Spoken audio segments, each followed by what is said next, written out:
We're told that destiny chooses the strong, that the moon goddess marks her favorites with power, with claws, with the ability to shift into something magnificent. We're told that if you're faithful, if you're patient, if you're good enough, your wolf will come, that your mate will find you, that you'll finally belong. But when you stand naked under 13 full moons and feel nothing, no crack of bone, no surge of ancient instinct, no beast rising to meet the silver light, you learn the devastating truth. The world has no use for the powerless.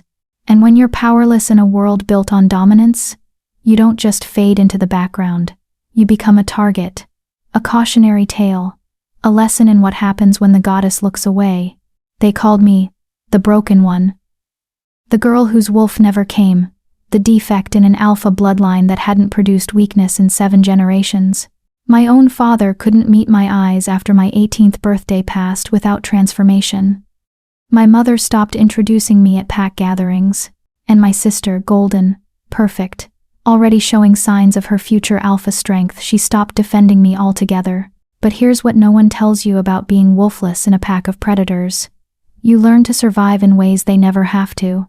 You learn to read micro-expressions, to hear the shift in someone's voice before they strike, to calculate escape routes while smiling politely.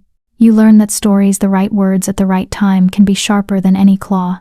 And you learn that sometimes, the most dangerous thing in the room isn't the one with teeth. It's the one with nothing left to lose. Chapter 1. The Offering. The morning they decided to give me away. My mother made blueberry pancakes. That should have been my first warning. We hadn't had blueberry pancakes since before my 18th birthday, before the night I failed to shift. Before I became the shame that hung over the ashwood pack like a funeral shroud. But there they were, stacked high on my plate, drowning in maple syrup, with fresh butter melting into golden pools.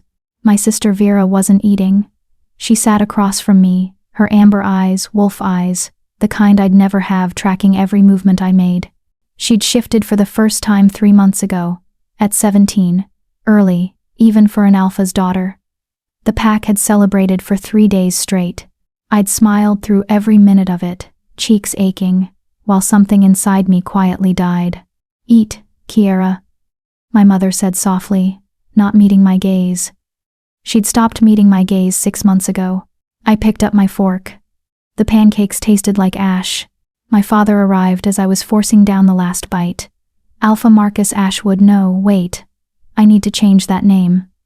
Alpha Ronan Ashwood. He commanded a room just by entering it. All 6'4" of him, shoulders broad enough to carry the weight of 200 pack members. He'd carried that weight with pride my entire life, until I became part of it. "Kiera," his voice was gentle. That was the second warning. My father was never gentle anymore, not with me. Gentle meant bad news. Gentle meant he was about to do something that would hurt. "We need to talk."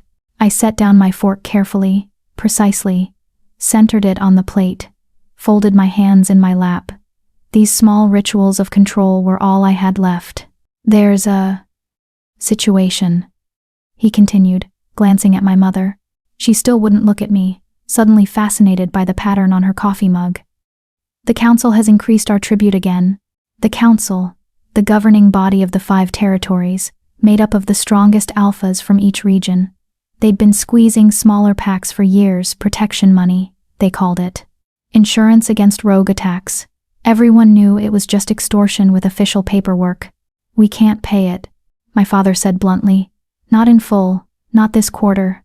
The winter was too harsh, we lost too much livestock, and..." He stopped himself, but I knew what he'd almost said. "And we've been hemorrhaging members since it became known that the alpha's eldest daughter is defective." Wolves were practical creatures. They followed strength. A pack led by an alpha who'd produced a wolfless heir? That was weakness. And weakness was contagious. "What does this have to do with me?" I asked, though I was beginning to understand, beginning to feel the walls closing in. My father finally met my eyes. In his gaze, I saw something that made my blood run cold. Resignation. He'd already made his decision. This conversation was just a formality. "The council has offered an alternative to the monetary tribute," he said. "They need servants for the northern territories, humans and others who can't shift. They're willing to accept able-bodied workers in place of payment. The room went very quiet. Even the morning birds outside seemed to sense something terrible unfolding. "You're giving me to the council," I said flatly. "Not a question." "It's not like that," my mother started, but I cut her off with a laugh.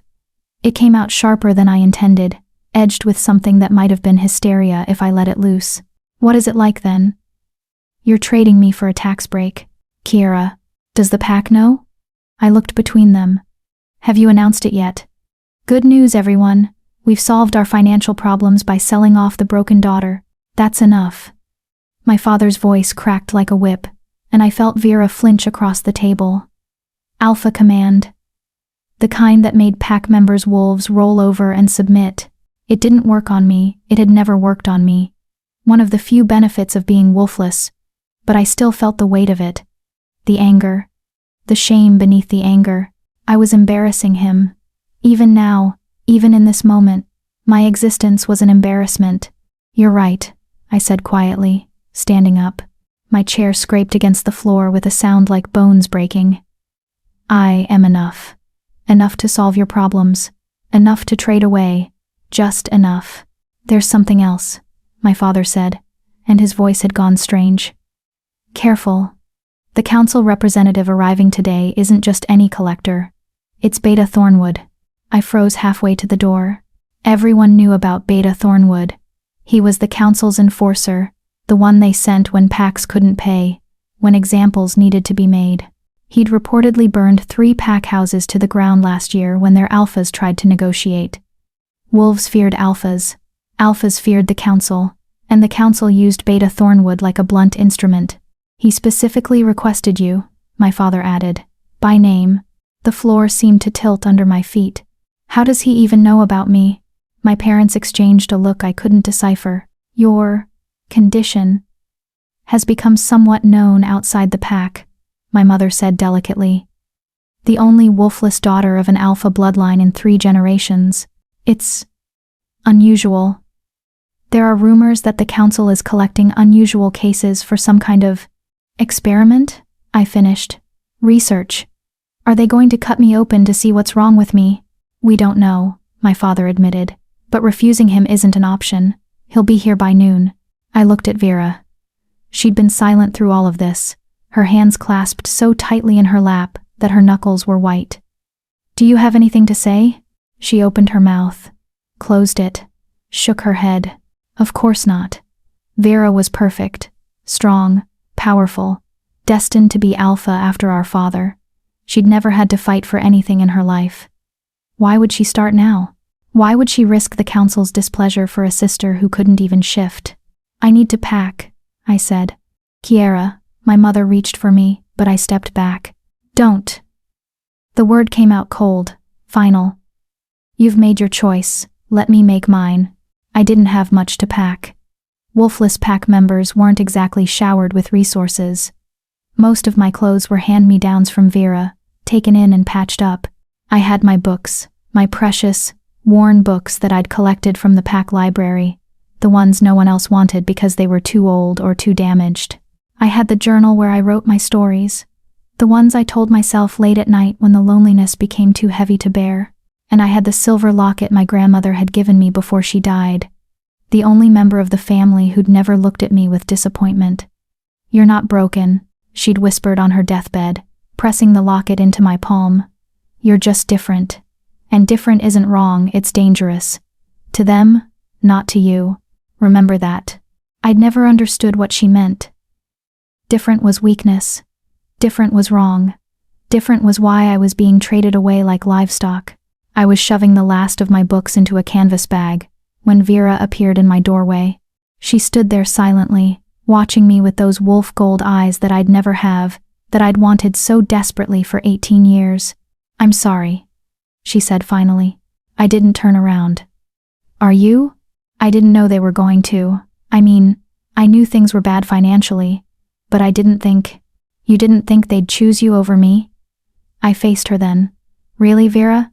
You didn't see this coming?" She had the grace to look ashamed. "I could talk to father. Maybe if you what? Offered to go in my place?" I laughed bitterly. You're the heir. The future alpha. The golden child with the perfect wolf and the perfect future. They'd sooner cut off their own arms than trade you. That's not fair. None of this is fair. The words exploded out of me, 6 months of silence and swallowed pain erupting all at once. It's not fair that I never shifted.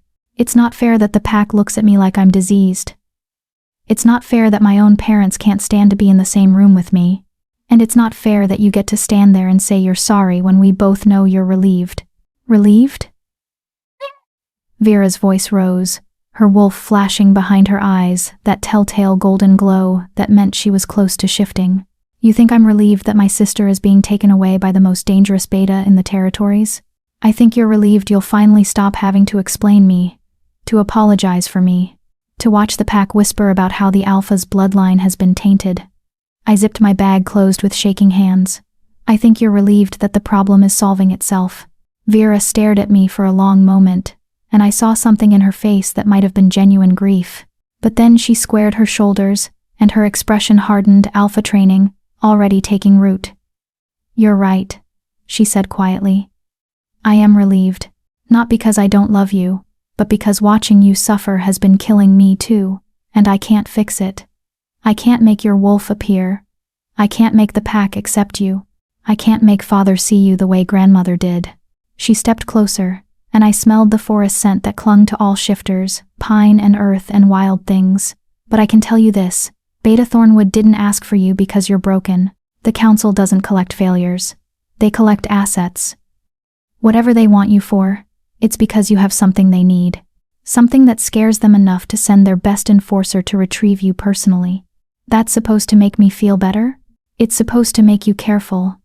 She pressed something into my hand, a small knife with a silver blade. The kind that could hurt wolves. Grandmother gave me this before she died. She said to give it to you when the time came. I think this is that time. I looked down at the blade, then back at my sister. What did she know? I don't know. But she told me something else. Vera's voice dropped to barely a whisper. She said your wolf isn't missing. It's just sleeping, and when it wakes up, the whole world is going to feel it. Before I could respond, a howl split the air outside the pack's warning call.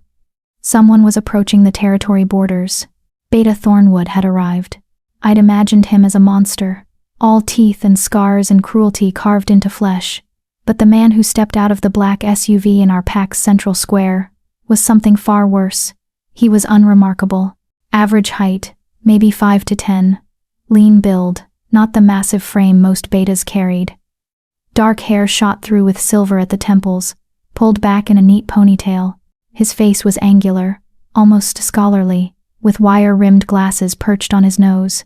He wore a perfectly tailored 3-piece suit like he was attending a business meeting, not collecting human tribute from a desperate pack. The only remarkable things about him were his eyes pale gray, like winter ice, and the way every wolf in the square immediately backed away from him. Even my father, an alpha in his own territory, took an involuntary step back. Power radiated off Beta Thornwood like heat off asphalt. Not the loud, aggressive dominance most wolves projected, but something colder, more certain. This was a man who'd never had to prove his strength, because everyone already knew what he was capable of. Alpha Ashwood, Thornwood said pleasantly, extending a hand. His voice was cultured, educated. Thank you for meeting with me on such short notice. My father shook his hand, though I could see the tension in his shoulders. Beta Thornwood, we have everything prepared as discussed. Excellent. Those pale eyes scanned the crowd that had gathered because of course the entire pack had come to watch my humiliation and landed on me. And this is the girl? I lifted my chin, met his gaze directly, even though every instinct screamed at me to look away. I wouldn't give him the satisfaction of my fear. Something flickered across his face. Surprise? Approval? It was gone too quickly to read. Kiera Ashwood, my father said, gesturing me forward. As we discussed, she's healthy, strong for a human. She can read and write, which is rare. She'll be a valuable. I'm sure she will be. Thornwood cut him off smoothly, still watching me with those unsettling eyes. Miss Ashwood, do you understand what's happening here? You're taking me as payment for my father's debts, I said flatly. I'm property now. Not quite. He tilted his head, studying me like I was a particularly interesting puzzle. You're entering into a service contract with the council.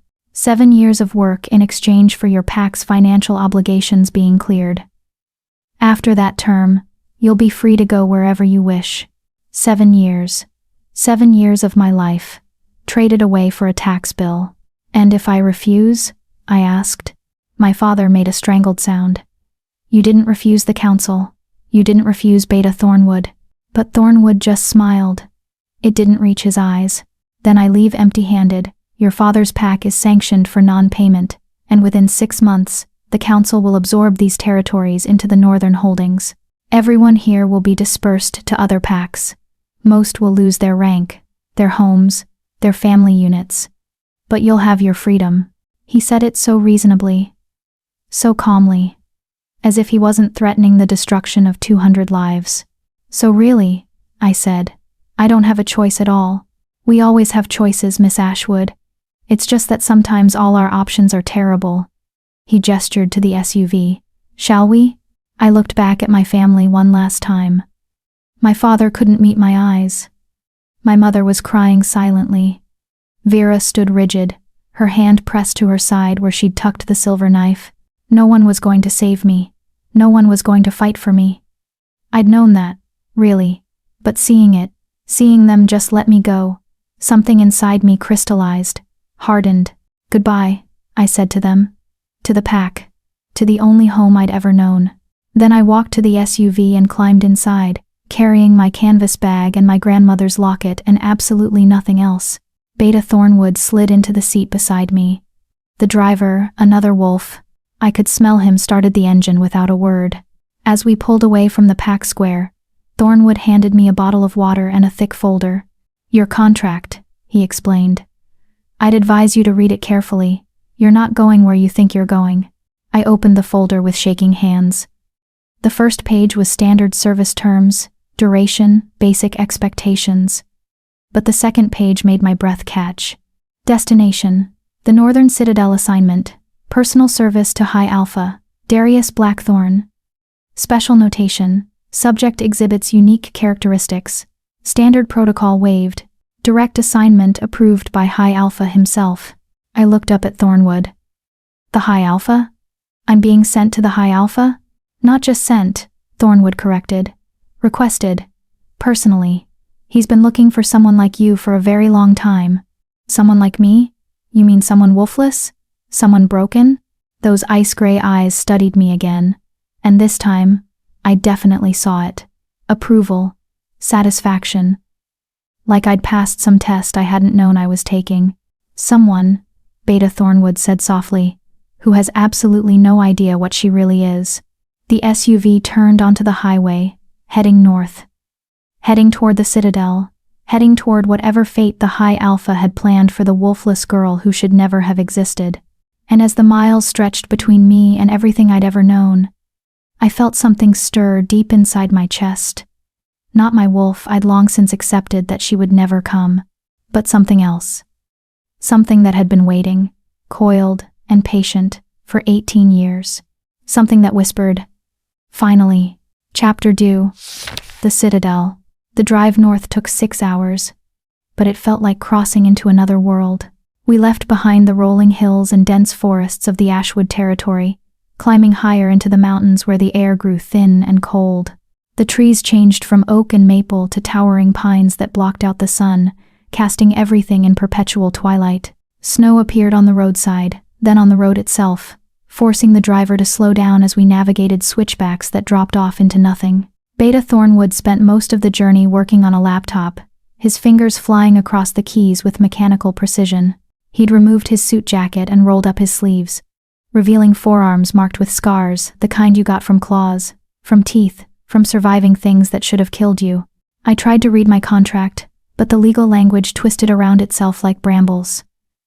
7 years of service, room and board provided, no contact with former pack members without permission, termination clause only active in case of gross incompetence or willful endangerment of council interests. In other words, I was theirs until they decided otherwise. You're surprisingly calm, Thornwood observed without looking up from his screen. Most people cry, or try to jump out of the moving vehicle. Would crying change anything? No. Then why waste the energy? I closed the folder and stared out the window at the endless trees. You said the High Alpha has been looking for someone like me. What did you mean? That's not my story to tell. You're taking me to him. I think I have a right to know what I'm walking into. Now he did look at me, one eyebrow raised above his wire-rimmed glasses. Rights are interesting things, Miss Ashwood.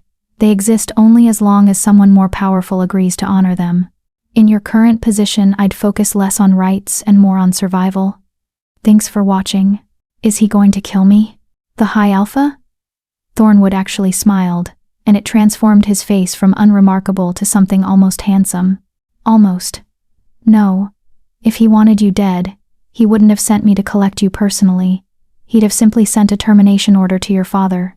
The casual way he said it, like murder was just another administrative task, made my stomach turn. Then what does he want? Thornwood closed his laptop with a soft click. Tell me, Miss Ashwood. What do you know about the origin of shifters? I blinked at the sudden change in topic. The same stories everyone knows. The moon goddess created wolves to protect humanity from darkness. She gave certain bloodlines the ability to shift between human and wolf form, to bridge both worlds. And what darkness were they protecting humanity from? I don't know. The stories don't say. Just darkness, evil, the usual fairy tale stuff. Exactly. He leaned back in his seat, studying me with those unsettling pale eyes. The stories are vague, incomplete, almost as if someone deliberately obscured the truth over generations. What does this have to do with me? Everything, Thornwood said softly. Because you, Miss Ashwood, are proof that the stories are lies. Or at least, not the whole truth. Before I could respond, the SUV rounded a final curve, and the citadel came into view. I'd expected a fortress, stone walls, guard towers, something medieval and imposing. What I saw instead stole the breath from my lungs. The citadel was carved into the mountain itself. A vast complex of black stone and glass that seemed to grow organically from the rock. Massive windows reflected the dying sunlight like dragon scales.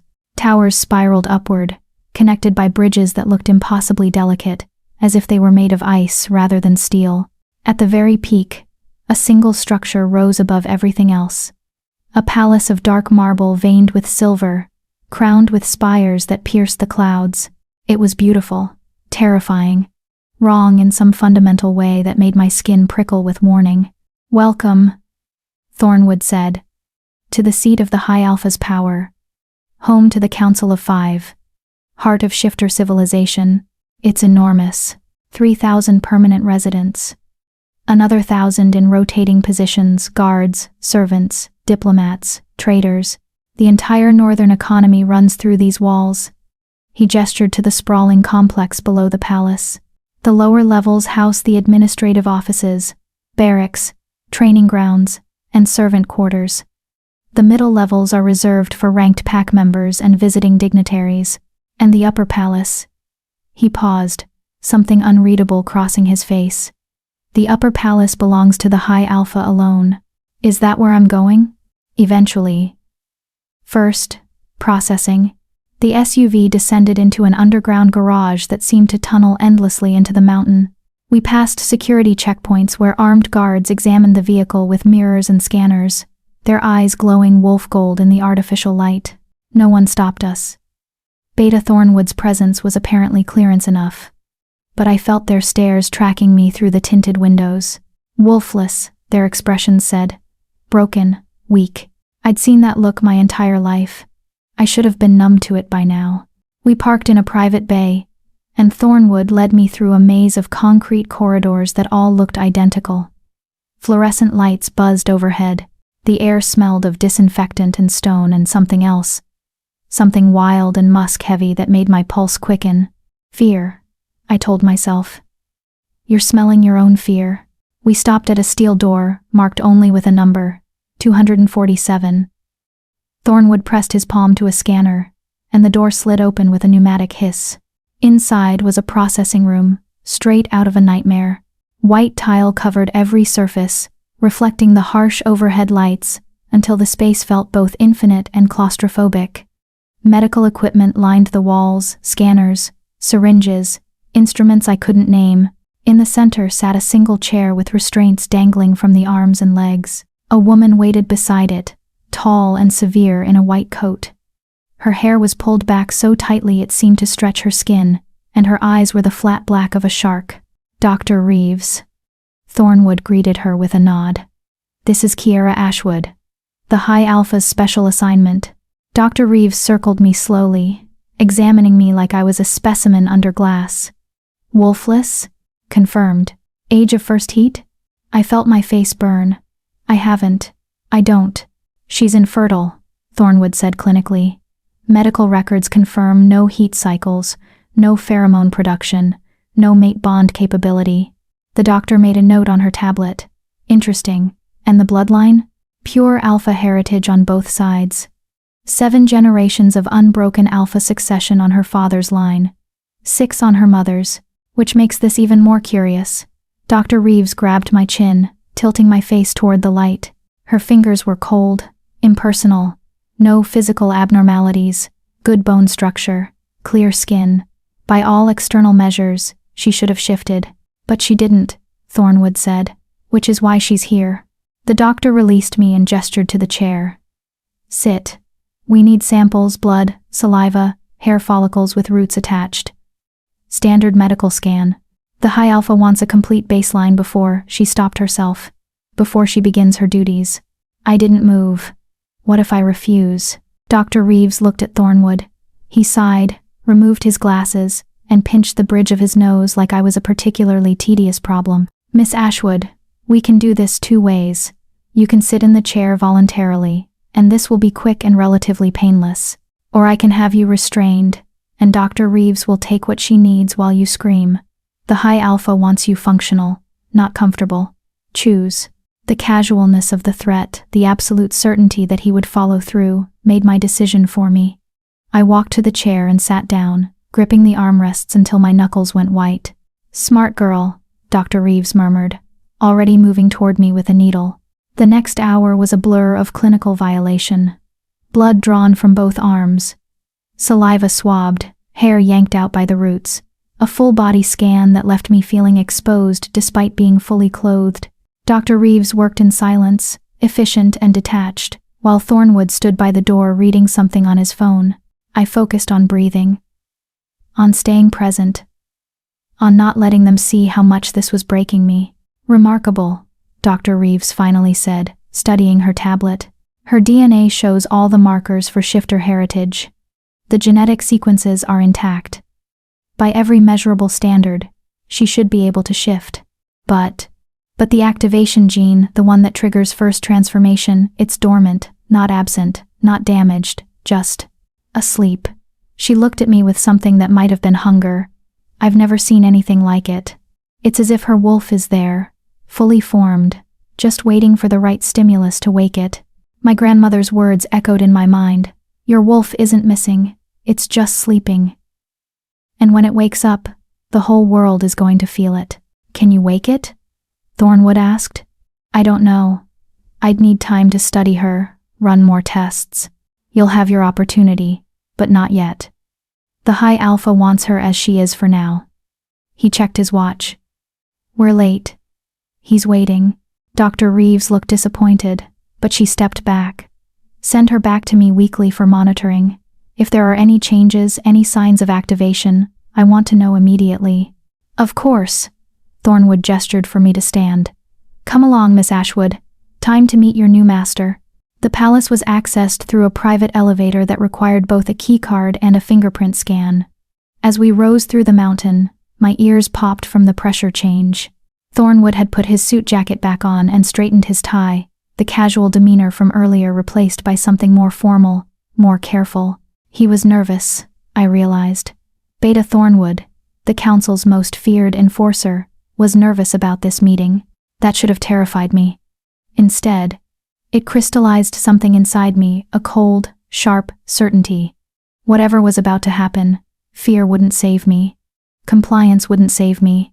The only thing that might was the same thing that had always saved me. My mind, my words, my ability to see what others missed. The elevator opened into a corridor that made me forget how to breathe. The walls were made of some dark material that seemed to shift in the light, not quite black, not quite blue, with veins of silver running through like frozen lightning. The floor was polished marble so reflective it looked like walking on water. And the ceiling was glass, revealing the night sky above with a clarity I'd never seen. Stars blazed like diamonds scattered across black velvet, and somewhere high above, the moon hung full and heavy. "The High Alpha's private quarters," Thornwood said quietly. "You're one of perhaps 50 people who've ever been allowed up here. Most of the council has never seen beyond the public reception halls." "Why me?" "That," said a voice from deeper in the corridor, "is exactly what I intend to discover." The voice was deep, resonant, with a quality that made something in my chest vibrate in response. It bypassed my ears and spoke directly to some primal part of my brain that recognized power when it heard it. A figure emerged from the shadows at the end of the hall. The High Alpha was not what I expected. He was tall, over 6.5 feet, with shoulders broad enough to block out the starlight. But rather than the bulky frame most alphas carried, he moved with a predator's liquid grace. His hair was black as the walls around us, falling to his shoulders in waves that looked like they'd never seen a brush. His face was all sharp, angles, high cheekbones, strong jaw, a mouth that looked like it had forgotten how to smile. And his eyes. Oh God, his eyes. They weren't wolf gold like other shifters. They weren't human at all. They were silver, pure, molten silver, and they glowed with an inner light that had nothing to do with reflection. Looking into them was like looking into the heart of a star. Beautiful, mesmerizing, and absolutely deadly. He wore simple clothes, black shirt, black pants, barefoot on the marble floor. No jewelry, no symbols of rank. He didn't need them. Everything about him screamed apex predator. "High Alpha Darius," Thornwood said, bowing his head in submission. "I present Kiera Ashwood, as requested." Those silver eyes fixed on me, and I felt the weight of his attention like a physical force.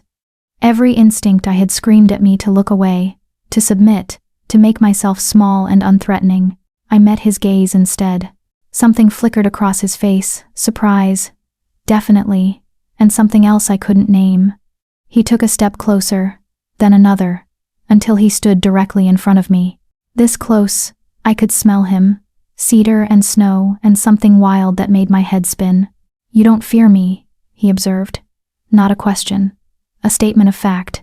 "I'm terrified of you," I corrected. "But showing it won't change what happens next, so why bother?" The corner of his mouth twitched. Not quite a smile, but close. "Interesting." He circled me slowly, the same way Dr. Reeves had. But this felt different. Not clinical. Hunting. 18 years old. Wolfless. Infertile. From a strong bloodline but completely human in every measurable way. "Do you know why you're here?" "Kiera Ashwood?" The use of my first name, intimate, possessive, made something in my stomach twist. "Your beta said you've been looking for someone like me. Someone who's broken." "Not broken," Darius said softly, stopping directly behind me. I felt his breath on the back of my neck, felt the heat radiating from his body. "Unique. There hasn't been a wolfless child born to alpha bloodlines in over 300 years. The genetic probability is essentially 0, which means your existence is either an impossible statistical anomaly," he moved to face me again, those silver eyes burning, "or you're exactly what I've been searching for, proof that the old stories are true." "What old stories?" "The ones about humans who could control wolves without being wolves themselves.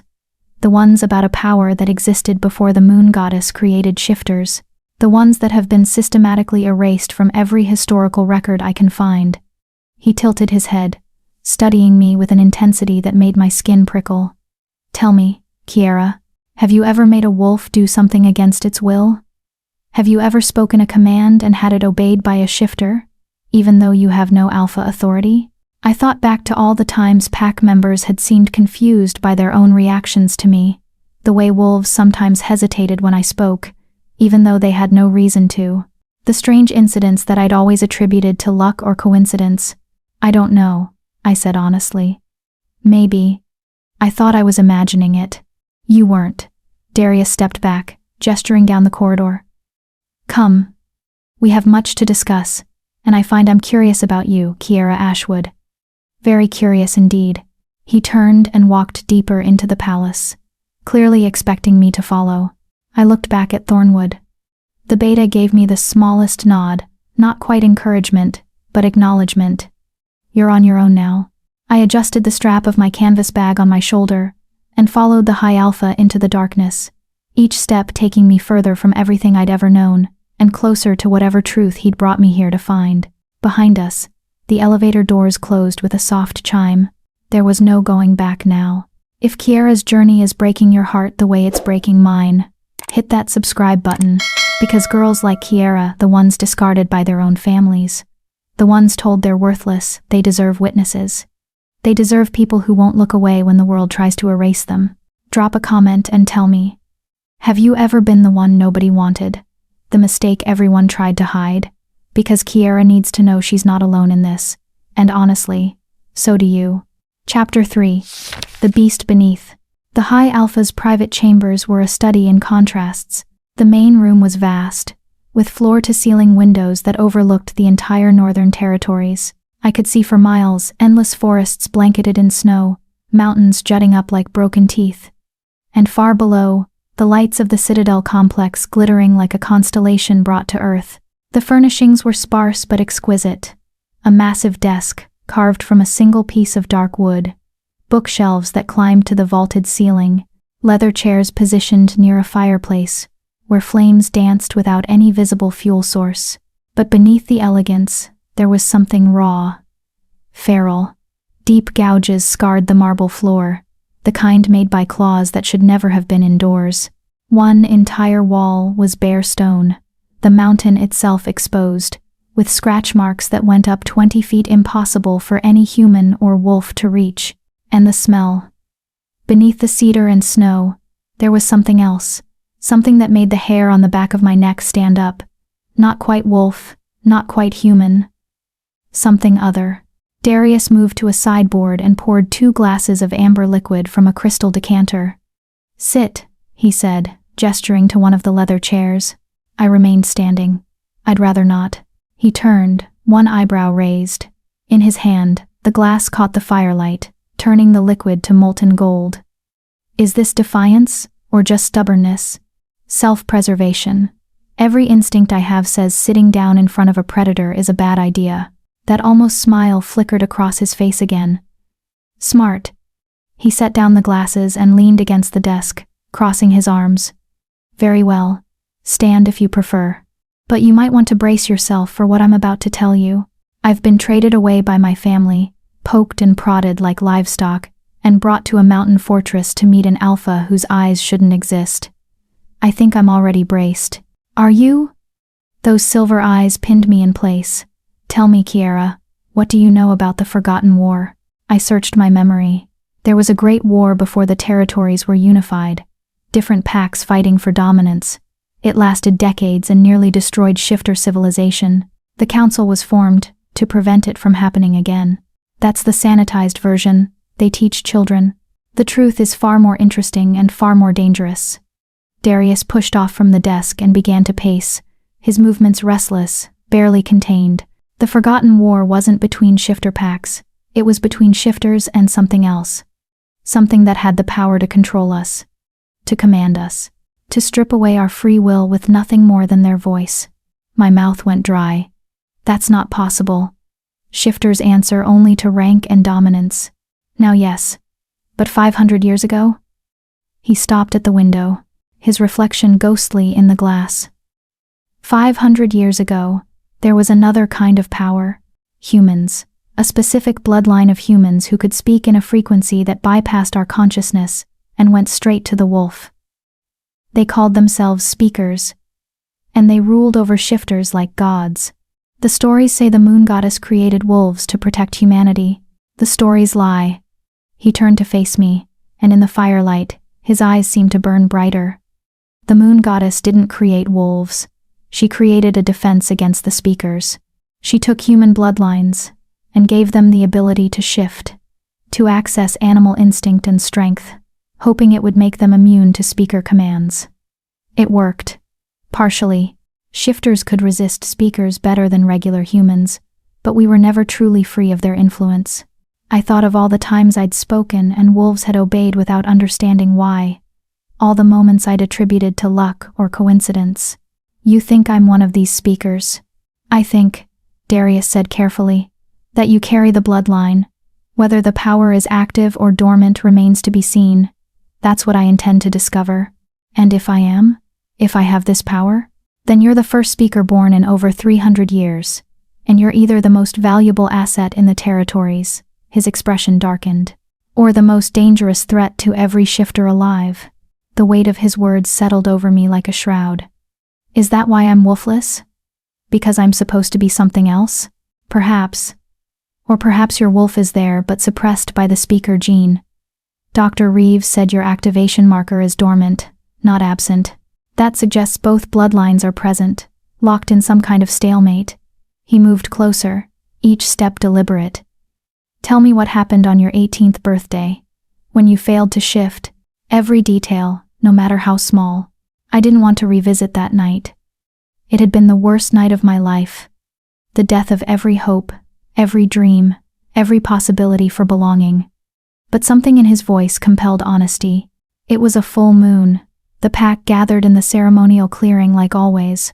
My sister had shifted 3 months earlier, and everyone expected me to be even stronger because I was older, firstborn.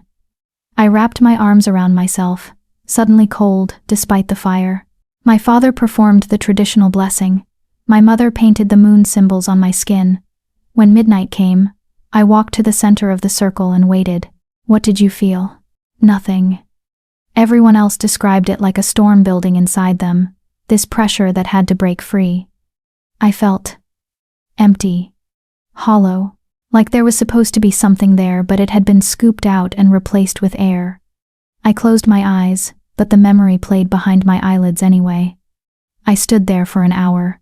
The pack kept waiting, thinking maybe it just needed more time. My father tried to trigger it with his alpha command.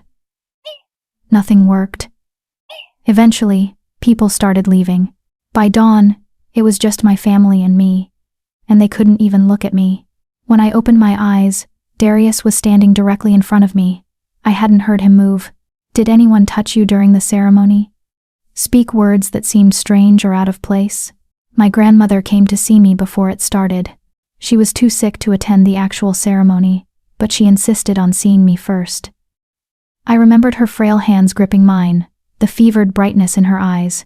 She said my wolf was sleeping, that it would wake when the time was right. She made me promise to remember that I wasn't broken, just different. Your grandmother. Darius's voice had gone very quiet. What was her maiden name? I don't know. She married into the Ashwood pack before my father was born.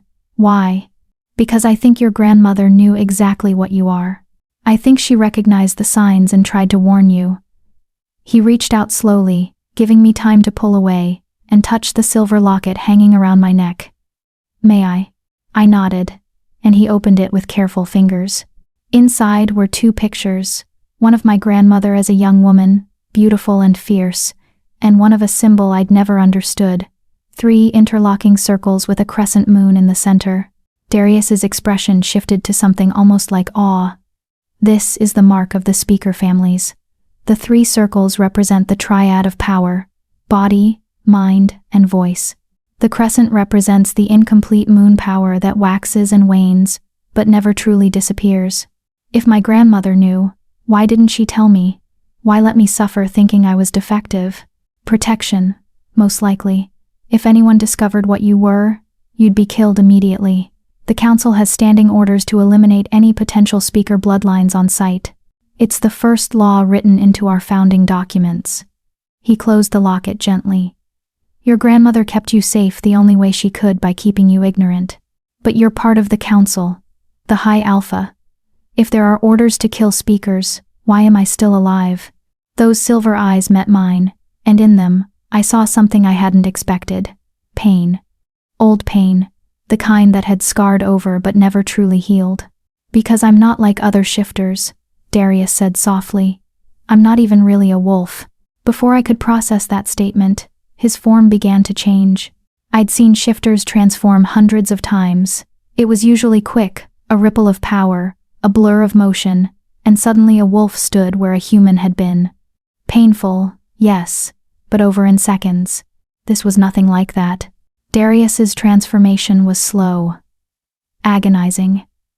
His bones cracked and reformed with sounds like gunshots. His skin rippled and tore, fur erupting in patches. His face elongated into something that was neither human nor wolf but trapped horribly between. He fell to his hands and knees, silver eyes blazing with pain and something darker. I should have run. Every survival instinct screamed at me to flee while he was vulnerable, to put as much distance between myself and whatever he was becoming. Instead, I dropped to my knees beside him. What's happening? I reached out instinctively, then froze. Should I? Don't touch. The words came out mangled, half growl, half human. Can't control. But I was already touching him, my hand on his shoulder, and the moment my skin made contact, something happened. The chaotic transformation stopped. Just froze mid-shift, his body suspended between forms, and I felt it, a connection snapping into place like a key turning in a lock, a frequency that resonated between us. Without thinking, without understanding what I was doing, I spoke. Be still. It wasn't loud, barely a whisper, but the command in it, the power reverberated through the room like thunder. Darius's body shuddered once, twice, then began to shift again, but this time it was controlled, smooth. Within seconds, he was fully transformed into, my breath caught. He wasn't a wolf. He was something far older, far more terrifying. Easily 8 feet tall at the shoulder, with fur so black it seemed to absorb light. His head was massive, with jaws that could crush stone.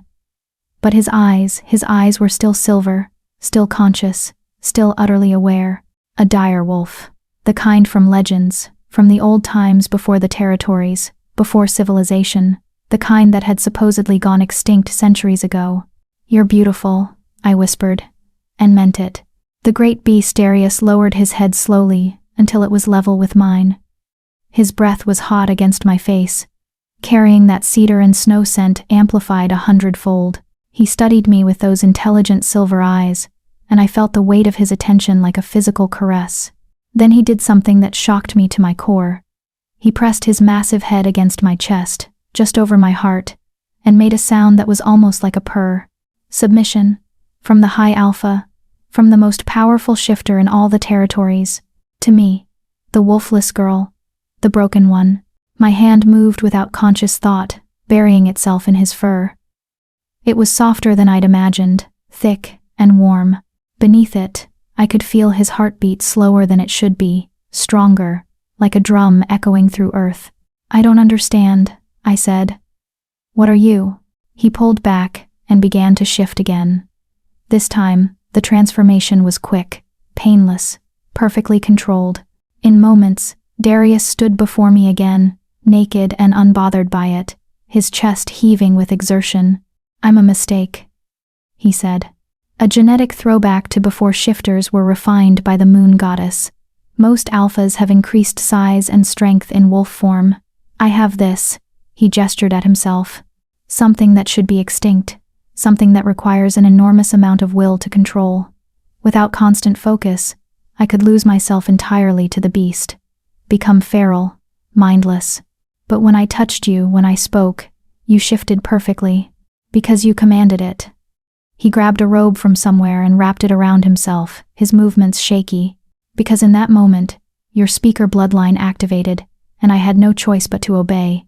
Do you understand what that means, Kiera?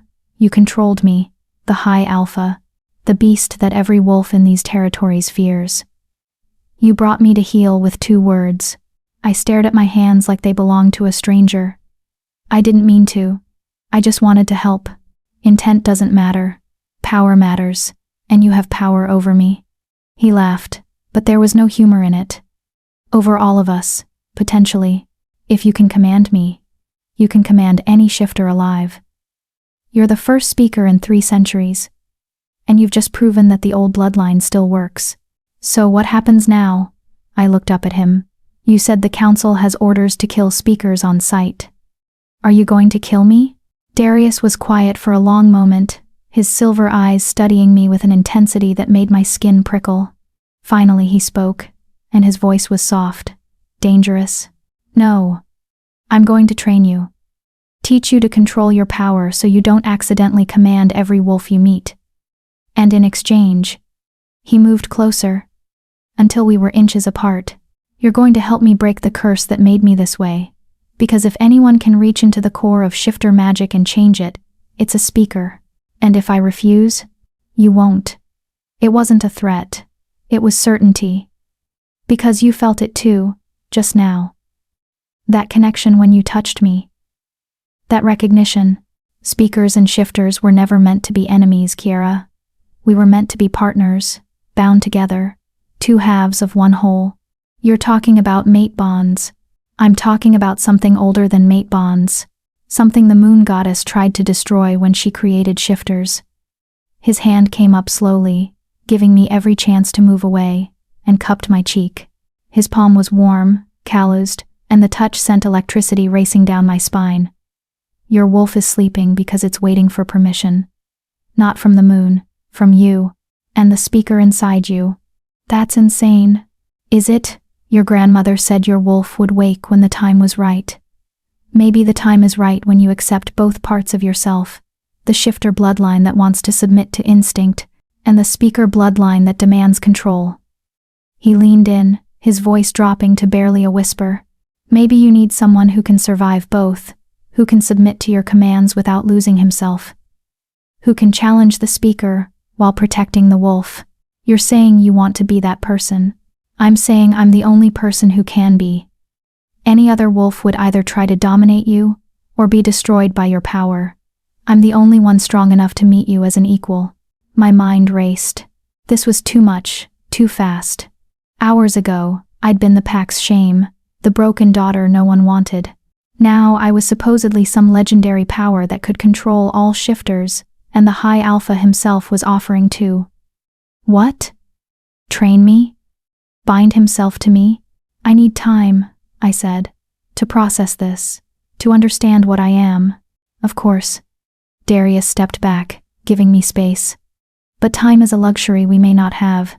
If the council discovers what you are before you can control your power, they'll move against both of us. I've kept my true form secret for years by maintaining absolute control. But now that you're here, now that you've touched me. He shook his head. The beast inside me recognizes you, craves you. It's going to be harder to hide. How long? Weeks if we're lucky. Days if we're not. The council meets in 1 month. They'll want to see you, to verify you're just a wolfless servant. If they suspect the truth. He didn't need to finish the sentence. I thought of Dr. Reeves and her hungry eyes, of Beta Thornwood's calculating gaze, of all the wolves in the Citadel who would see me as either a threat to be eliminated or a weapon to be controlled. Where will I stay? I asked, forcing myself to focus on practical matters before I drowned in existential terror. Here. In the palace. I'll tell the household staff you're a personal assistant rare for someone wolfless, but not unheard of. Your quarters will be adjacent to mine. We'll begin training tomorrow night. Why night? Because that's when my control is weakest, when the beast is closest to the surface. If you can command me then, you can command me always. He moved to a doorway I hadn't noticed before and opened it, revealing a smaller room beyond. These will be your chambers. There's a bathroom, a closet, everything you'll need. Food will be brought to you 3 times daily. You're not permitted to leave the palace level without my explicit permission or an escort. Understood? Am I a guest or a prisoner? You're something far more dangerous than either. You're a secret. His silver eyes caught the firelight. Get some rest, Kiera Ashwood. Tomorrow night, we'll see if you're strong enough to tame a monster.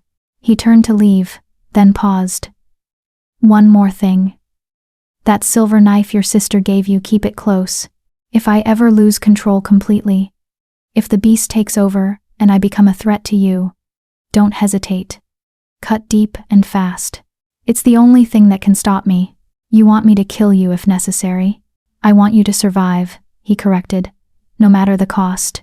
Then he was gone, disappearing deeper into the palace, leaving me alone in chambers that were more luxurious than anywhere I'd ever lived, and more isolated than any prison. I walked into the room that was now mine, and closed the door, leaning against it as my legs finally gave out. I slid down to the floor, my canvas bag clutched against my chest, and tried to process everything that had just happened. I was a speaker. Some kind of legendary human who could control wolves with my voice. The High Alpha was a dire wolf, something that shouldn't exist, and he wanted me to help him break a curse. My wolf wasn't missing. It was sleeping. Waiting. And somewhere deep inside my chest, in a place I'd thought was hollow and empty, something stirred. Like a giant eye opening after a long slumber. Like a creature uncurling from centuries of sleep. Not my wolf. Something else. Something that had been waiting for this exact moment. I pulled out my grandmother's locket and opened it, staring at the symbol I now understood. 3 circles. Body, mind, and voice. The incomplete moon. What am I? I whispered to her picture. But grandmother was long dead, and the only person who could answer that question was the monster sleeping somewhere in the rooms beyond, dreaming his cursed dreams. I touched the silver knife hidden in my bag, and wondered if I'd have the strength to use it when the time came. Then I closed my eyes and tried to sleep, knowing that nightmares were waiting, knowing that some of them would be real. Chapter 4. The first lesson. I didn't sleep. How could I, knowing what I now knew? Every time I closed my eyes, I saw Darius's agonizing transformation, felt the moment my voice had commanded him to stillness, remembered the weight of that massive direwolf head pressed against my chest, in what could only be described as reverence, or recognition. By the time pale dawn light filtered through the windows of my new chambers, I'd worn a path in the plush carpet from pacing. I'd unpacked my meager belongings, books arranged on the shelf provided, clothes hung in a closet designed for someone with an actual wardrobe, my journal hidden under the mattress out of instinct. The silver knife stayed within reach on the nightstand, gleaming in the morning light like a promise. Or a threat. A knock on the door made me jump. "Miss Ashwood?" A female voice, cautious. "I've brought breakfast." I opened the door to find a young woman girl. Really, she couldn't be more than 16, holding a silver tray laden with food.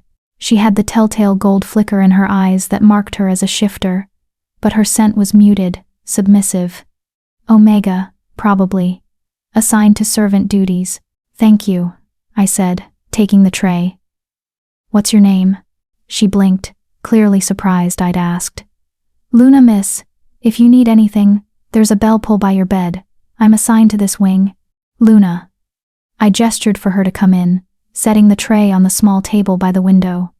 "Can I ask you something?" She stepped inside hesitantly, her body language screaming discomfort. Being alone with someone wolfless probably violated every instinct she had. We were weak, vulnerable, wrong. But she was too well trained to refuse. "What's the High Alpha like?" I asked. "Really like, I mean, not the official version." Luna's eyes went wide, and she glanced at the door like she expected Darius to materialize. "I shouldn't. It's not my place to. I'm not asking you to gossip. I'm asking because I'll be working closely with him, and I need to understand." I softened my voice, made it gentle rather than commanding. The last thing I wanted was to accidentally activate whatever speaker power I supposedly possessed. "Please. I'm scared. And I'm alone. And anything you can tell me would help." Something in my honesty must have reached her, because Luna's shoulders relaxed slightly. "He's intense. Demands perfection, but isn't cruel about it. Keeps to himself mostly, no personal relationships, no favorites, no weakness anyone can exploit. The staff respects him, but we're also terrified of him." "Why terrified?" "Because we've all heard him, late at night, from the restricted wing. Sounds that aren't quite human, aren't quite wolf. Like something's trying to claw its way out from inside him." She lowered her voice to barely a whisper. "There are rumors, he's cursed. That the moon goddess herself punished him for some ancient sin. That he's slowly losing the battle to stay in control." My skin prickled, Has he ever hurt anyone? Not that I know of. But there was an incident. Years ago. Before I came here. A visiting alpha challenged him publicly, questioned his fitness to lead. They say the high alpha transformed right there in the council chamber, not into a normal wolf, but into something else. Something massive and terrible. The challenger fled and was never seen again. No one's dared challenge him since. So the council knew, or at least suspected, that Darius wasn't a normal shifter. They allowed him to lead because they were too afraid to oppose him. That wasn't stability, that was a powder keg waiting for a spark. And I was apparently that spark. "Thank you, Luna," I said. "You've been very helpful." She bobbed a quick curtsy and fled, clearly relieved to escape. I listened to her footsteps fade down the corridor, then turned to the breakfast she'd brought. The food was exquisite fresh fruit, pastries that melted on the tongue, eggs cooked to perfection. The kind of meal I'd never been served at home, where I'd usually eaten after everyone else, picking at leftovers. I ate mechanically, tasting nothing, my mind racing. Darius needed me to help break his curse. But what curse, exactly? Was he born as a direwolf throwback, or had something transformed him? And why did he believe a speaker, a power he supposedly feared enough to have standing kill orders, could help him? Unless he was lying. Unless this was all elaborate manipulation to control the first speaker born in centuries, to keep me close and compliant until he decided what to do with me. But I'd felt that moment of connection when I'd touched him. Felt his submission, genuine and complete, when I'd commanded him to be still. Whatever else Darius was, he'd been telling the truth about that. I had power over him. Real power. The question was, did I have the courage to use it? The day passed in suffocating isolation. I tried to read, but the words swam on the page. I tried to write in my journal, but every sentence came out wrong, inadequate to capture the impossibility of my situation. Mostly, I stared out the window at the northern territories spread below, and wondered if my family ever thought about me, if Vera felt guilty, if my father regretted his choice. Probably not. I was the problem that had solved itself. After all, as the sun began to set, painting the snow-covered mountains in shades of blood and gold, I felt it, a change in the air pressure, like the moment before a storm breaks. The hair on my arms stood up, and something deep in my chest responded with a resonance I didn't understand. He was coming. I'd changed into the simplest clothes. I owned dark pants, a loose shirt, boots that would allow movement. If tonight was going to be some kind of training session, I needed to be practical, not decorative. I pulled my hair back into a tight braid and tucked the silver knife into my boot, hidden but accessible. When the knock came, I was ready. Or as ready as I'd ever be. Darius stood in the doorway, and for a moment, I forgot how to breathe. He was dressed for combat or something like it. Leather pants that looked custom-fitted, bare-chested despite the mountain cold, his dark hair unbound and wild around his face. But it was his eyes that caught me. They weren't quite silver anymore. They were flickering, oscillating between silver and something darker. Something feral. "The beast is close tonight," he said without preamble. His voice was rougher than yesterday, like he was speaking around teeth that didn't quite fit his mouth. "Good. You need to learn to control me at my worst, not my best. Where are we going?"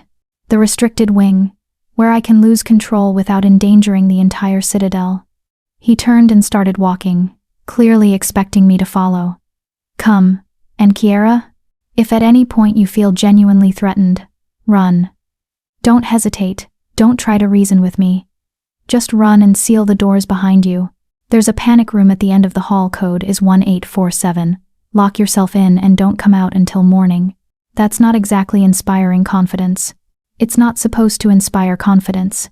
It's supposed to keep you alive. He glanced back at me, and in the dying light, his eyes reflected like an animal's. "I meant what I said last night. Your survival matters more than mine. Remember that."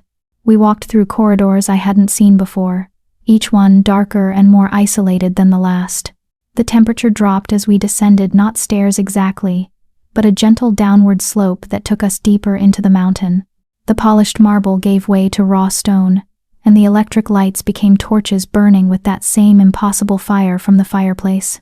Finally, We reached a massive door made of solid steel, covered in symbols I didn't recognize. Darius placed his palm against a scanner, and with a groan of hydraulics, the door swung open. Beyond was a room that made my stomach clench. It was huge, easily 100 feet in diameter, with a ceiling that vanished into darkness overhead. The walls were the same raw stone as the corridors, but they were scored with deep gouges, some of them cutting a foot into solid rock. Blood stained the floor in places, old and dried but never fully cleaned away. And in the center of the room sat a single chair, reinforced with steel bars and equipped with restraints that looked like they could hold down a vehicle. "What is this place?" I whispered. "My prison," Darius said simply. "Where I come when I feel control slipping, where I can let the beast out without destroying everything I've built." He walked to the center of the room, his bare feet silent on the stone. "Tonight, you're going to learn the first lesson of being a speaker. How to give a command that cannot be refused. I don't know how. Last night was instinct. Instinct is exactly right. Speakers don't learn their power, they remember it. It's genetic memory, passed down through bloodlines, waiting for the right circumstances to activate." He stopped at the chair but didn't sit, instead turning to face me fully. "The key is understanding what you're commanding. A wolf has two minds, human and beast. Normal alpha commands work on the human side, forcing obedience through hierarchical pressure. But speaker commands bypass all that. They go straight to the beast, to the primal core that existed before language, before civilization. How do I access that? You stop thinking like a human and start feeling like a predator. You reach into that hollow place inside you, the one you think is empty because your wolf never came, and you pull from it. That hollowness isn't absence, Kiera. It's potential. It's the space where your power lives." I thought about the sensation from last night, that moment when I'd touched him and felt something click into place. The resonance, the certainty. "Show me," I said. "Transform. Let me see what I'm supposed to control." Darius smiled, and there was something wild in it. Eager, as you wish. This time, he didn't fight the transformation. He surrendered to it, and I watched in horrified fascination as his body exploded outward. Bones cracking and reforming, muscles tearing and rebuilding, skin splitting to reveal the massive dire wolf beneath. But something was different from last night. This transformation was faster, more violent, less controlled, and when it finished, when the 8-foot beast stood before me with silver eyes blazing, I saw the crucial difference. He wasn't fully present. The intelligence I'd seen before was dimmed, submerged beneath layers of instinct and hunger. This was the beast ascendant, with Darius clinging to consciousness by his fingernails. The direwolf's lips pulled back, revealing teeth as long as my fingers. A growl rumbled from his chest, so deep I felt it in my bones. He took a step toward me, then another, his massive body moving with predatory grace. Every human instinct screamed at me to run.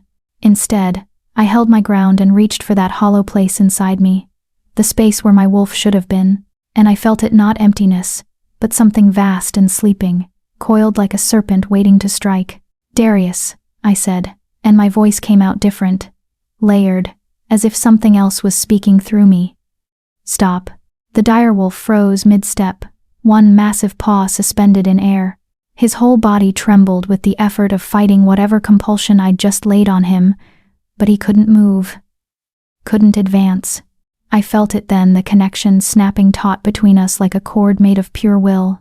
I could sense his consciousness, feel the battle raging inside him as the beast fought for dominance, and the human struggled to maintain control. And I understood, with sudden clarity, that I could tip the balance either way. I could push the beast down, force Darius back into full control, or I could pull the beast forward, let it consume him entirely. The power was intoxicating, terrifying. I'd spent 18 years being powerless, being the weak one, the broken one, and now, with a single word, I could break the most powerful shifter in existence. "Kiera." Darius's voice emerged from the beast's throat, strained and desperate. "Don't. Get drunk on it. The power. It's addictive.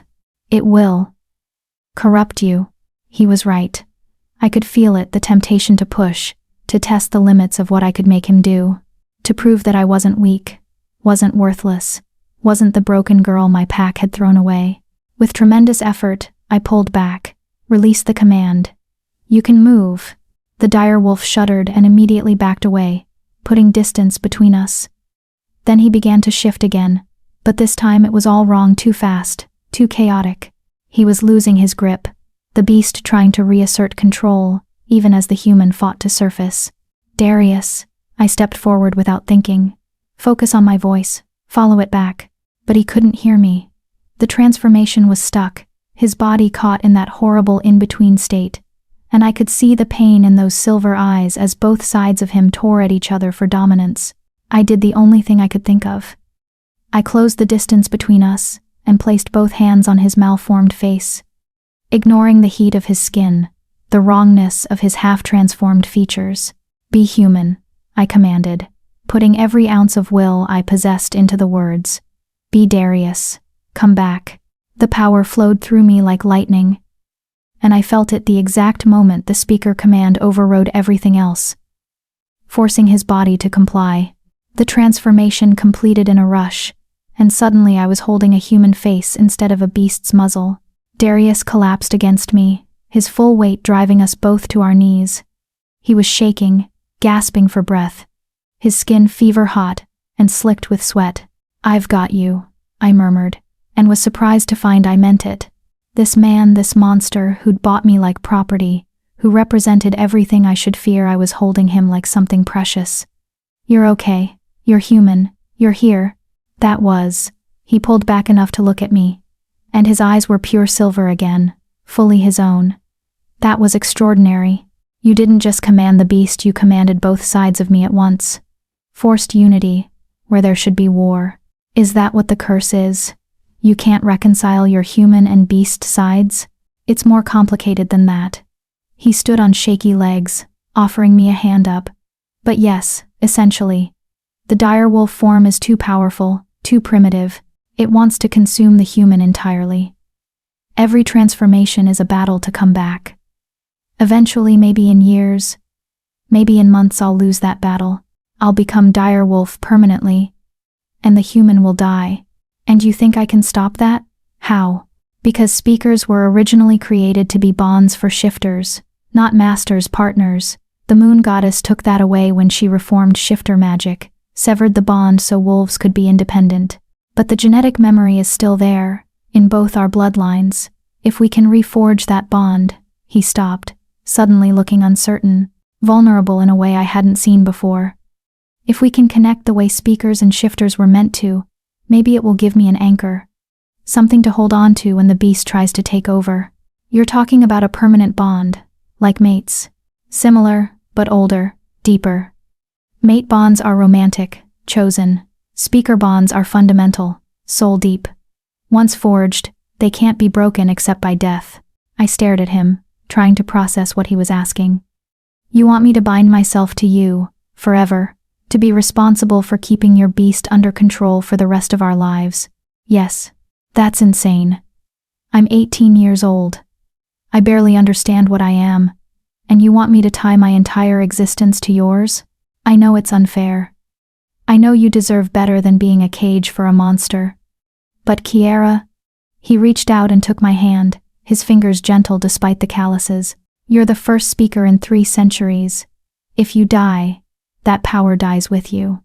The council will make sure of it. They'll eliminate anyone connected to you, purge the bloodline entirely. But if you're bound to me, if you're under my protection with a legitimate purpose for existing, they can't touch you.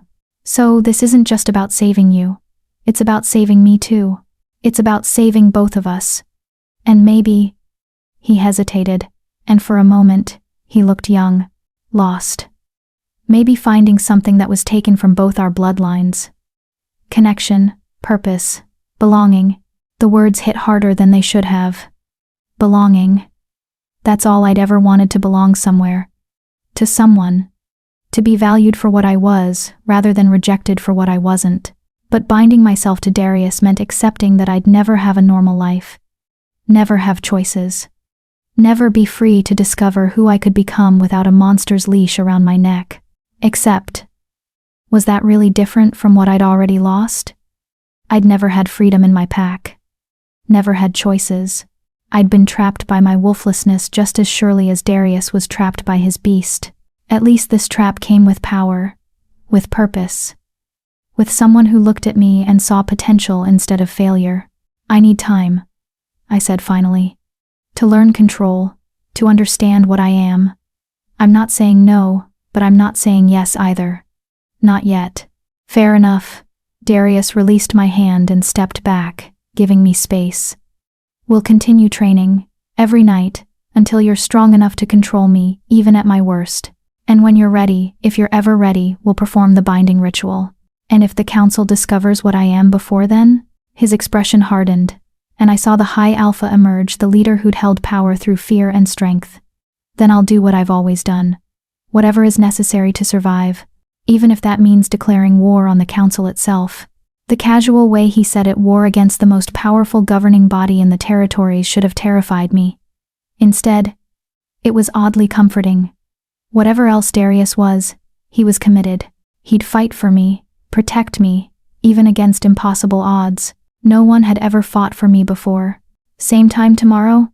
I asked, and was surprised to find I meant it. Despite the fear, despite the danger, some part of me was eager to return, to explore this power, to see what else I could do. Same time, he confirmed. But Kiera? Tonight went better than I expected. You have good instincts, but don't let your guard down. The beast knows you now. It knows you can control it. And it's going to fight back. What do you mean? I mean, the next time you command me, the direwolf will try to resist. It will test you, push against your will, look for weaknesses. You need to be stronger, more certain, because if you hesitate, if you show even a moment of doubt, his silver eyes bored into mine, that's when it will strike. A chill ran down my spine. Will you still be in control, if it strikes? I don't know, he admitted. That's what makes this dangerous. For both of us.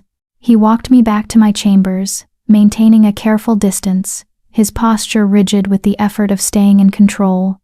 When we reached my door, he paused.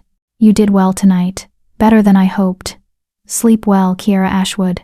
You too, I said, then felt foolish. He probably never slept well. How could he, with a monster constantly trying to claw its way out? He smiled like he knew what I was thinking, then disappeared down the hall, moving with that liquid grace that marked him as predator even in human form. I locked my door and leaned against it, my heart still racing from the night's events. In the span of 24 hours, I'd gone from worthless to invaluable, from powerless to commanding the most powerful shifter alive. And I had no idea if that was salvation or damnation. I pulled out my journal and began to write, trying to capture everything before the memories faded. But my hand shook too badly to form coherent sentences, so instead I drew sketching the direwolf from memory. Those massive jaws and silver eyes, the raw power contained in that impossible form. When I finished, I stared at the drawing and felt that hollow place inside me stir again, responding to the image, recognizing it, wanting it. What am I becoming?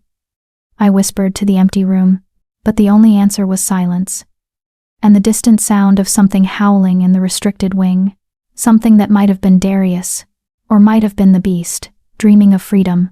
Chapter 5. The Deepening Bond. 3 weeks passed in a blur of sleepless days and dangerous nights. Every evening as the sun set, Darius would come for me, and we'd descend to the restricted wing. Every night, I'd push myself further, testing the limits of my speaker power while he tested the limits of his control. And every night, the beast fought harder. It started subtly. The second night, when I commanded him to shift, there was a lag, maybe half a second, where nothing happened, where I felt resistance pushing back against my will. The third night, the dire wolf snarled at me, showing teeth, before finally obeying. By the end of the first week, every command was a battle, my will against something ancient and feral that was learning to recognize the chains I was wrapping around it, and learning to hate me for them. You're getting stronger, Darius said one night, after a particularly brutal training session. We sat on opposite sides of the restricted wing, both of us exhausted. He was human again, wrapped in a robe, his hair plastered to his forehead with sweat. 3 weeks ago, it took everything you had to make me stop mid-transformation. Tonight, you held me in wolf form for 20 minutes against the beast's full resistance. It doesn't feel like progress. It feels like every night gets harder. I rubbed my temples, trying to ease the headache that always came after extended use of my power.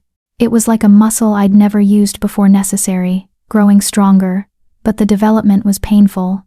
That's because the beast is adapting, learning your patterns, finding the edges of your control. He stood and moved closer, settling down a few feet away, close enough to talk quietly, far enough to maintain safety. But you're adapting too. Your commands are more precise now, more layered. Tonight when you told me to be calm, you weren't just commanding my body, you were commanding my emotional state, my neurochemistry. That level of fine control is remarkable for someone who's only been training for 3 weeks. I thought about the moment he was describing. I'd felt the difference myself. Instead of a blunt instrument forcing obedience, it had been more like adjusting the strings of a musical instrument until the note rang true, finding the exact frequency that would resonate with his beast and make it settle. My grandmother's locket has been getting warm, I said, pulling it out from beneath my shirt. The silver glowed faintly in the torchlight, and the 3 interlocking circles seemed to pulse with their own rhythm, like it's responding to something. Does that mean anything? Darius leaned forward, studying the locket with intense focus. May I? I unclasped it and handed it over. The moment it left my skin, I felt the loss, a subtle absence I hadn't noticed accumulating. Like part of my power had been stored in the metal itself. He turned it over in his hands, examining the symbols with reverence. This isn't just a marker of speaker heritage. It's an amplifier. See these inner markings? He traced a pattern I'd never noticed, too small to see without close inspection. This is old magic, pre-goddess. The kind of thing that should have been destroyed centuries ago when the council purged all speaker artifacts. My grandmother wore it every day of her life. If it's so dangerous, why didn't anyone notice? Because it only activates in the presence of active speaker power. To everyone else, it's just jewelry. But to you, he handed it back, and the moment I touched it, warmth flooded through me. To you, it's a battery, storing excess power when you're not using it, ready to amplify your commands when you need extra strength. I clasped it around my neck again, feeling the weight settle against my chest like a second heartbeat. Will I need extra strength? His expression darkened. The council meeting is in 1 week. They'll want to see you, interview you, verify you're just a wolfless servant. Beta Thornwood will be there, and he's not stupid. If he suspects anything, he already knows. I interrupted. He had to know what I was when he came to collect me. The way he talked about me being unique, the special notation in my contract. He knew, Darius. I know. But there's a difference between suspecting and confirming. As long as we can maintain plausible deniability, as long as you appear to be nothing more than a curiosity, we're safe. But if you accidentally command someone in front of the council, if your power manifests where they can see it. He didn't finish. He didn't need to. Then they'll kill us both. They'll try. The certainty in his voice was chilling. I've spent years building power, establishing alliances, creating contingencies. If it comes to war, I won't go down easily. But Kiera, I can't protect you if you're not ready. You need to learn to suppress your power, to hide what you are even under pressure. How? Every time I'm near shifters I can feel their wolves. It's like hearing 1,000 conversations at once, all in a language I'm only just learning to understand. How do I ignore that? You don't ignore it. You learn to listen without responding, to feel without commanding. He shifted closer, and I caught his scent, cedar and snow, familiar now after weeks of proximity. Close your eyes. I obeyed, and immediately felt vulnerable, exposed. But I trusted him. Somewhere over the past 3 weeks, that trust had grown from necessity to something deeper. Right now, Darius said softly, his voice coming from directly in front of me. You can feel my wolf. Describe it. I reached out with that new sense, the one that had awakened the first night I'd commanded him. It's vast, powerful, like a storm barely contained. But there's structure to it, layers of control you've built over years. And beneath all that, the beast. Hungry, angry, wanting out. Good. Now, without opening your eyes, without commanding it, try to soothe it, not with power, with intent, like you're calming a frightened animal. The beast isn't frightened, it's furious. Because it's trapped. Because it's been suppressed and denied and forced down for so long that rage is all it knows. But underneath the rage is the same thing that drives any caged creature. Fear. Fear of disappearing, of being erased, of never being allowed to truly exist. I thought about that, about spending my entire existence locked away while someone else lived my life. About the suffocating frustration of having no voice, no agency, no freedom to be what I was meant to be. I knew exactly how that felt. Instead of reaching with power, I reached with understanding, with empathy. I touched that part of Darius that was all beast, and whispered not with words, but with feeling. I see you. I know what it's like to be denied, to be called broken for existing. The response was immediate and shocking. The beast's rage dimmed, replaced by something I didn't expect: curiosity, interest, and beneath that, a desperate, aching loneliness that made my chest constrict with sympathetic pain. The direwolf had been alone inside Darius's mind for years, centuries maybe, if what he said about genetic memory was true, conscious but unable to communicate, powerful but perpetually suppressed, wanting connection but feared by the only person who could provide it. Oh, I breathed, tears pricking behind my closed eyelids. Darius, your beast isn't trying to destroy you, it's trying to be known, to be accepted. It's been reaching for you this whole time, and you've been pushing it away. When I opened my eyes, Darius was staring at me with an expression I couldn't decipher. Shock? Wonder? Fear? What did you do? His voice was hoarse. I felt the beast just... It calmed. Without force. Without command. It chose to settle. I talked to it. Not with speaker power, with empathy. With recognition. I reached out slowly and took his hand. His fingers were trembling. You've been fighting a war inside yourself for so long that you forgot there might be another option. What if you're not supposed to suppress the beast? What if you're supposed to integrate it? That's impossible. The direwolf form is too powerful, too primitive, too honest, I interrupted. That's what scares you. The beast doesn't know how to lie, how to hide, how to be anything other than exactly what it is. And you've spent years building masks, creating personas, becoming the high alpha everyone expects. The beast threatens all of that. His hand tightened on mine. If I let it integrate, if I stop fighting, I'll lose myself. Or you'll find yourself. The self you were supposed to be before you learned that what you are is something to fear. We sat in silence for a long moment, hands clasped, breathing synchronized. I could feel his wolf, no, his beast, his direwolf self hovering in that space between us. Curious, cautious, wanting desperately to be accepted but terrified of rejection. Just like me, just like I'd always been. The binding ritual, Darius said finally. What I told you about, it's not just about giving me an anchor, it's about creating a bridge between human and beast, between suppression and integration, between what I am and what I could be.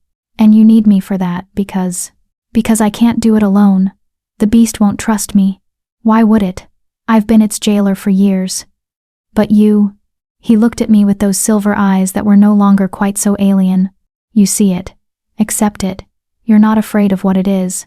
I'm terrified of what it is, I corrected. I'm just more terrified of what I am. At least you know you're powerful. I'm still figuring out if I'm a person or a weapon. You're both. Just like I am. He released my hand and stood, offering me help up. The binding ritual has to be performed under a full moon. That gives us exactly 6 days. 6 days to prepare, to strengthen your control, to make sure you're ready for what comes next. What does come next? What happens in the ritual? I don't know exactly. The records were destroyed during the purge, but the fragments I've found suggest it's a complete merging of consciousness. You'll be in my head. I'll be in yours. No secrets, no barriers, no protection. You'll see everything I am, including the parts I've hidden from everyone, including myself. And I'll see you the same way. The intimacy of that, The absolute vulnerability made my stomach clench. That's more than mate bonds. It's more than anything that exists in modern shifter culture. It's older, more fundamental, and once it's done, it can't be undone. Are you sure you want this, Kiera? Because once we start down this path, there's no going back to who we were before. Was I sure? 6 weeks ago, I'd been the broken daughter, the shameful secret, the girl with no wolf and no future. Now I was being offered power, purpose, and a connection to someone who understood what it meant to be other. But I'd also be giving up any chance at a normal life, at freedom, at discovering who I could become without being bound to someone else's fate. I don't know, I admitted. Ask me again in 6 days, after I've met the council, after I've seen if I can hide what I am from people who want to kill me for existing. If I survive that, if I can look you in the eye afterward and say yes without doubting myself, then we'll do the ritual. Fair enough. He walked me to the door, his movements careful, controlled. Kiera? Thank you, for seeing the beast as something other than a monster. No one else ever has.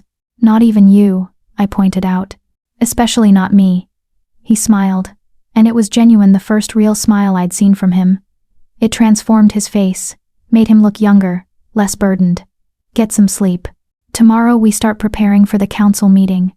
I need to teach you how to lie convincingly while surrounded by predators who can smell fear. Wonderful. My favorite activity. He laughed, actually laughed, and the sound echoed down the corridor like something precious and rare. The next 5 days were different from the previous weeks. Instead of combat training in the restricted wing, Darius brought in tutors, protocol specialists who taught me how to address council members, where to stand, when to speak, and more importantly, when to stay silent. Voice coaches who helped me modulate my tone so I didn't accidentally layer commands into casual conversation. Even a meditation instructor, an ancient Omega female who taught me breathing techniques to stay calm under pressure. The council will try to rattle you, she explained during one session. They'll ask invasive questions, challenge your presence, test your emotional control. Alphas are predators. They instinctively target weakness. You must appear calm, deferential, but not afraid. Fear invites attack. How do I appear calm when I'm terrified? You remember that fear is just a chemical response. It can't hurt you unless you let it control you. Breathe through it. Ground yourself in your body. And if all else fails, she leaned in conspiratorially, remember that you could destroy any of them with a single word. That knowledge is power, even if you never use it. I thought about that often over those 5 days. The power I possessed, tucked away and hidden, waiting. Like the silver knife in my boot there if needed, but hopefully unnecessary. Luna, my assigned servant, had been instructed to prepare me for the council meeting. She brought formal clothes, a simple black dress that was elegant without being ostentatious, soft leather shoes that were comfortable but refined. She showed me how to arrange my hair in a way that looked sophisticated but not vain. You look like you belong here, she said, studying me critically on the morning of the meeting. Not pack, not quite human, something in between. Is that good? It's honest. The council values honesty, even when they're lying through their teeth. She adjusted the drape of my dress one final time. The High Alpha has been different since you arrived, calmer, more present. Whatever you're doing, keep doing it. I wanted to tell her that what I was doing might get us all killed. That I was a ticking bomb waiting to explode in the middle of shifter politics. But I just smiled and thanked her for her help. Darius came for me at noon. He was dressed formally, a black suit that fit him perfectly, his hair pulled back in a neat braid, his eyes hidden behind dark glasses that made him look dangerous and untouchable. The High Alpha, not the man I'd been training with every night. Ready? He asked. No. But I'm going anyway. Good answer. He offered his arm, and I took it, letting him lead me through corridors I'd never seen before. We climbed rather than descended, rising through level after level until we reached the very top of the citadel. The council chamber was circular, with windows that offered 360-degree views of the territories.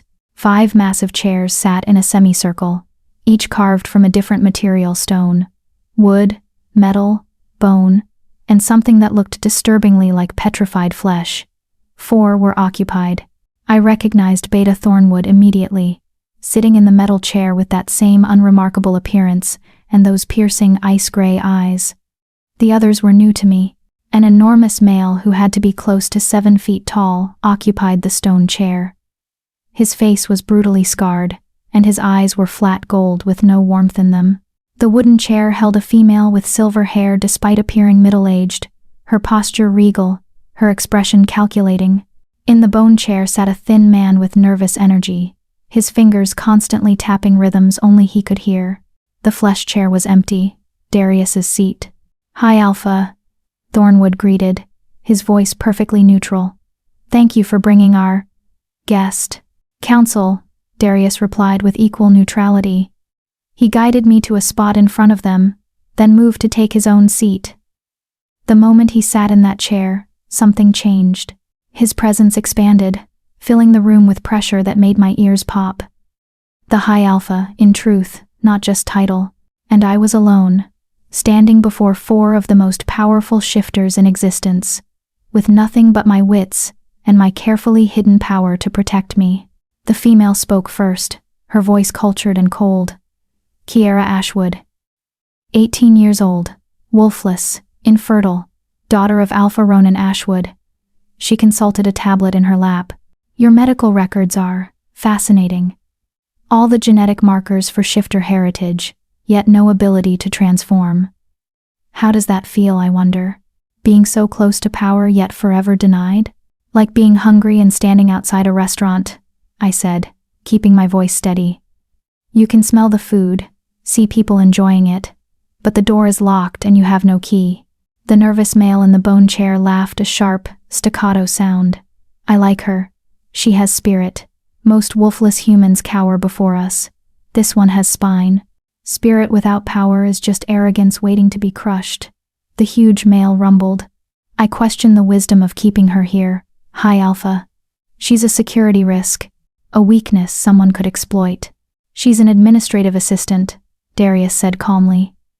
"She can read and write, which is more than can be said for most servants. Her presence here is practical, not sentimental." "Is it?" Thornwood leaned forward, those ice-gray eyes boring into me. "Tell me, Miss Ashwood, have you noticed anything unusual since arriving at the Citadel? Any strange sensations, unexplained phenomena?"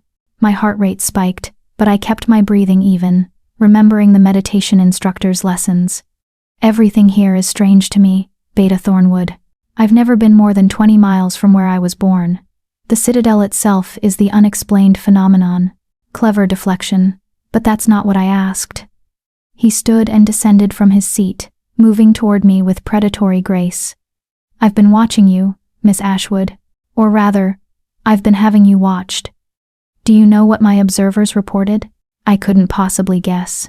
"They reported that you spend every evening in the restricted wing with the High Alpha, that you emerge exhausted, sometimes with headaches that last for hours, that the servants assigned to that wing report strange sounds, commands given in voices that don't quite belong to either of you." He stopped directly in front of me, close enough that I had to tilt my head back to maintain eye contact. "What exactly are you doing down there every night?" The trap was obvious. If I told the truth, I'd expose myself. If I lied and was caught, it would confirm their suspicions. So I did neither. "I'm learning to survive in a world that wasn't made for people like me," I said, layering just enough bitter truth into the words that they rang honest. "The High Alpha is teaching me how to exist among predators without being prey. Surely you, of all people, understand the value of that skill." Something flickered in Thornwood's expression approval. "Respect?" He studied me for a long moment, then turned back to the other council members. "She's hiding something, but I can't prove what. Then we table this discussion," the silver-haired female said. "For now, she stays. If she proves to be a problem, we revisit the matter. Agreed?" The others nodded, though the huge male looked displeased. "One more thing," Thornwood said, still watching me. "The full moon is tomorrow night. I'd like permission to observe your training session, just to satisfy my curiosity about what the High Alpha finds so valuable in a wolfless girl." My blood turned to ice. Tomorrow night was the binding ritual. If Thornwood observed, if he saw what we really were. "Denied," Darius said, his voice carrying absolute authority. "The restricted wing is called that for a reason. Beta Thornwood. No one enters without my explicit permission, and I'm not granting it, not even to you. High Alpha. This matter is closed." Darius stood, and the pressure in the room intensified until I could barely breathe. "Unless the council wishes to formally challenge my authority over my own private quarters?" The 4 other members exchanged glances. Finally, Thornwood bowed his head slightly. "Of course not, High Alpha. I merely wish to observe, and I merely wish to maintain boundaries. We all have secrets, Beta Thornwood. Some of them are meant to stay hidden." The dismissal was clear. The meeting was over. Darius descended from his seat and took my arm again, guiding me from the chamber with controlled urgency. We didn't speak until we were back in the elevator. Doors closed, descending toward the palace level. Then he sagged against the wall, his carefully maintained composure cracking. "That was too close," he breathed. "Thornwood knows. He doesn't have proof, but he knows something is different about you. So what do? We accelerate the timeline. The binding ritual happens tonight instead of tomorrow. Once it's complete, once we're bonded, your power will be explainable as an extension of our connection. A rare phenomenon, certainly, but not speaker heritage. We can claim you're developing a pseudo-mate bond with me, something that occasionally happens with wolfless humans in close proximity to powerful alphas. Will they believe that? They'll have to, because the alternative is admitting they know what you are and failed to act. The council won't expose their own incompetence." He pushed off from the wall and gripped my shoulders, his silver eyes intense. "Kiera, I need to know right now. Are you ready for this? Because once we bind, there's no going back. You'll be mine, and I'll be yours, in a way that transcends anything modern shifters understand." I thought about the past 6 weeks, about everything I'd learned, everything I'd become, about the beast inside Darius that just wanted to be known, and the power inside me that had finally found purpose. I thought about having a choice, real choice, for maybe the first time in my life. "Yes," I said. "I'm ready. Let's do this before I lose my nerve." He smiled, fierce and bright. "Then tonight, under the moon, we become something new. Something that hasn't existed in 500 years. Partners? More than that." He pulled me close, his forehead touching mine, his breath warm against my skin. "Equals. Chosen family. 2 halves of one impossible whole. And despite everything, despite the danger, despite the fear, despite the absolute insanity of binding myself to a cursed high alpha I'd known for 6 weeks, I felt something in my chest settle into place, like coming home. Like finally, after 18 years of searching, I'd found where I belonged. Subscribe if you believe broken people deserve to be loved not despite their brokenness, but because of the strength it took to survive it. Because Kiera spent 18 years believing she was worthless, and she needs an audience that sees what Darius sees. Someone extraordinary. Comment below if you've ever met someone who saw your value when everyone else saw your flaws, or if you're still waiting for that person. Because this community, we see you. Just like Darius sees Kiera. You're not invisible here. Chapter 6. The Binding. The ritual had to be performed at the highest point of the citadel, where the moon's power was strongest and unfiltered by stone or glass. Darius led me up a narrow spiral staircase I hadn't known existed, hidden behind a panel in his private chambers.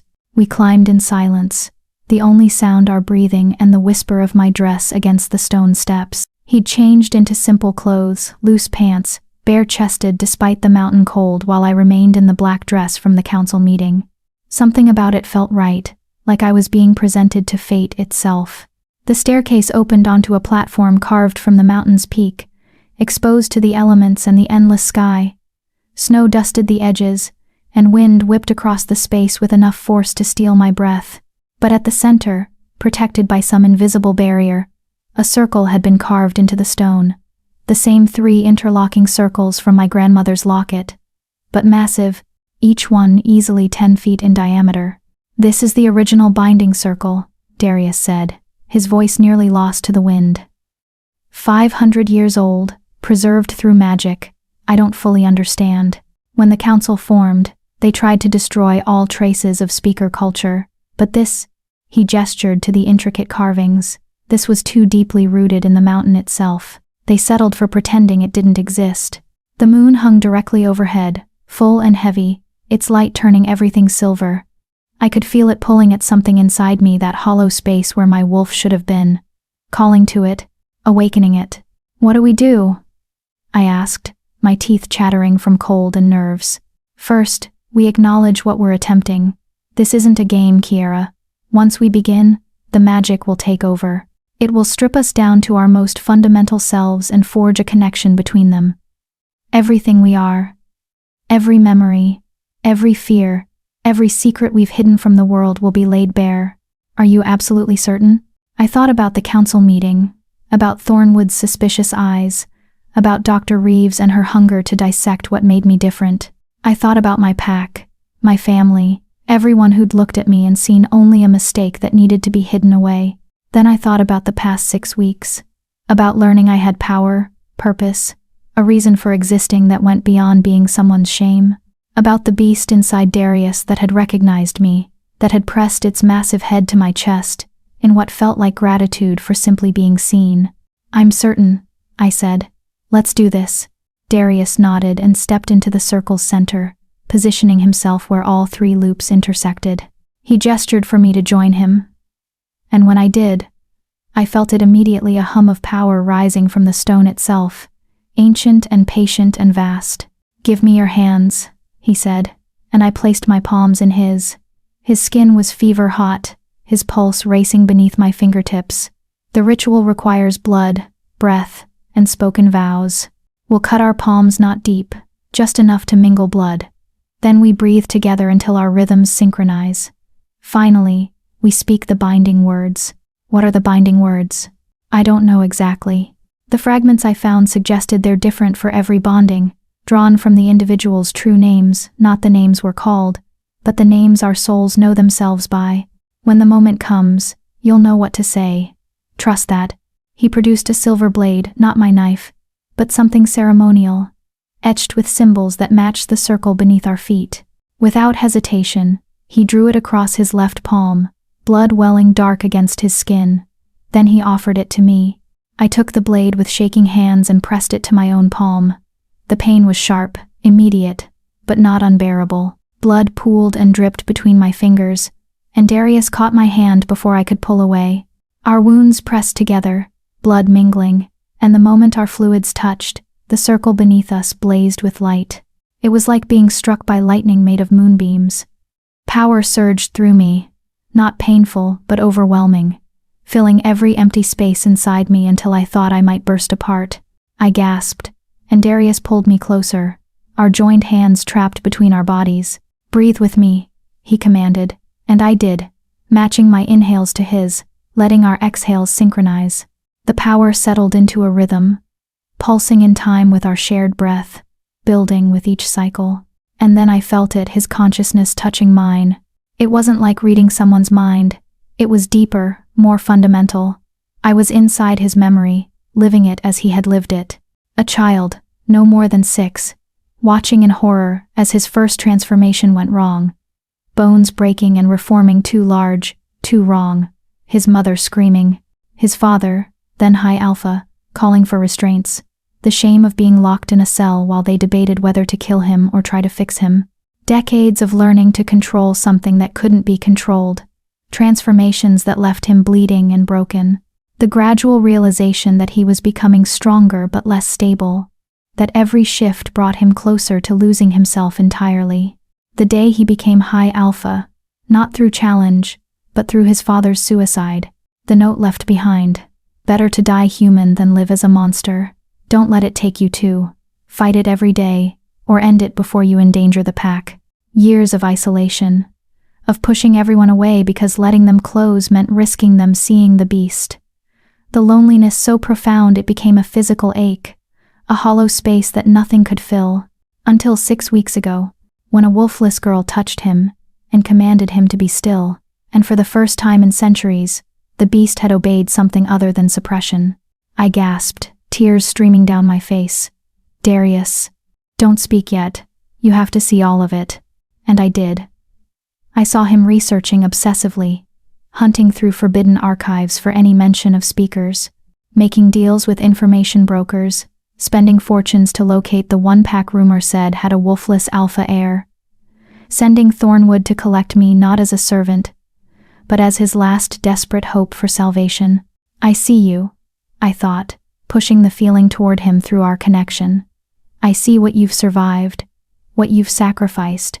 You're not a monster, you're someone who's been fighting alone for so long you forgot what it feels like to have an ally. His grip on my hands tightened, and then I felt him entering my memories in turn. 18 years of watching everyone else transform while I stayed stubbornly human. The growing dread as each full moon passed without change.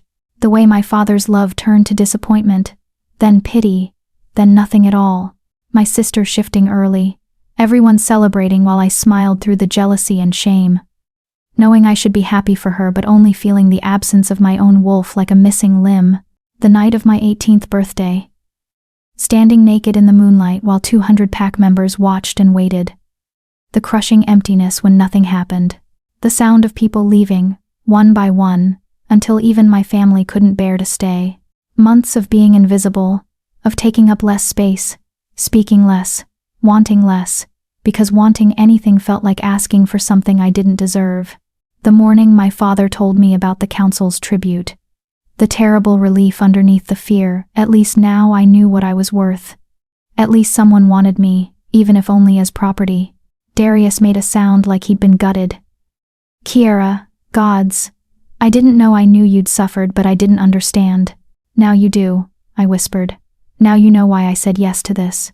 Because for the first time in my life, someone looked at me and saw possibility instead of lack. The light around us intensified, and I felt the binding taking hold, threads of power weaving between us, connecting consciousness to consciousness, soul to soul. And with it came understanding that transcended words. His true name, the one his soul knew itself by, Darius of the between spaces, neither fully human nor fully beast, forever caught in the liminal space that others feared to acknowledge. My true name, the one I'd never spoken aloud.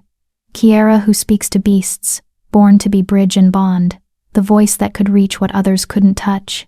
The names rose from somewhere deep inside us both, ancient and inevitable, and we spoke them simultaneously. I bind myself to Darius of the between spaces, to be his anchor when the beast rises, his voice when words fail, his witness in darkness and light. I bind myself to Kiera, who speaks to beasts, to be her shield when the world turns cruel, her strength when she falters, her home when she has nowhere else to belong. The words resonated through the circle, through the mountain, through our joined blood and synchronized breath. And then the binding snapped into place with force that drove us both to our knees. It felt like being unmade and remade simultaneously. Like every cell in my body was being rewritten with new code, new purpose. I screamed, or maybe Darius screamed, or maybe we both did as the magic completed its work. And then, suddenly, it was over. We knelt facing each other in the center of the circle, hands still clasped, blood drying on our palms. The light had faded. The wind had died. Even the moon seemed dimmer, its work complete. But everything was different. I could feel him. Not just emotionally, but physically, a second heartbeat in my chest that matched my own, a second consciousness hovering at the edge of my awareness. His presence wrapped around me like a second skin, protective and intimate, and absolutely undeniable. Kiera. My name on his lips sounded different, weighted, sacred. Can you feel everything? I breathed. I can feel your beast. It's not separate from you anymore, it's integrated, part of the whole instead of something locked away. He looked down at his hands, flexing them with wonder. You're right, the constant pressure, the feeling of something trying to claw out, it's gone. The beast is still there, still powerful, but it's peaceful, like it finally has permission to exist. Because I gave it that permission. When I spoke your true name, when I acknowledged you as the between spaces, I was accepting both halves of you. The human and the beast. Together. And you. He reached up slowly and touched my face, his fingers gentle. Kiera, your eyes. They're different. I pulled my grandmother's locket up, using its polished surface as a makeshift mirror. My reflection stared back, and I gasped. My eyes were no longer fully human. They held the faintest trace of silver, not glowing like Darius's, but present, marking me as something other, something changed. "The binding activated your wolf," Darius said, his voice filled with awe. "Not fully, you can't shift yet, but it's there now, waking up, responding to the bond. Kiera, do you understand what this means? You're not just a speaker anymore. You're becoming something that hasn't existed since before the Forgotten War, a speaker-shifter hybrid. Both bloodlines active, working together instead of at war." I stared at my reflection, at the silver threading through eyes that had been plain brown my entire life. Is this what my grandmother was? Is that why she recognized what I could become? Possibly, if the bloodlines have been dormant in your family for generations, waiting for the right catalyst. He pulled me to my feet, his movements urgent. "We need to get you inside. If anyone sees your eyes before we have a story prepared." But it was too late. "Well," said a cold, familiar voice from the stairway entrance. "This is interesting." We spun to find Beta Thornwood standing at the edge of the platform, his expression unreadable behind his wire-rimmed glasses. How long had he been watching? How much had he seen?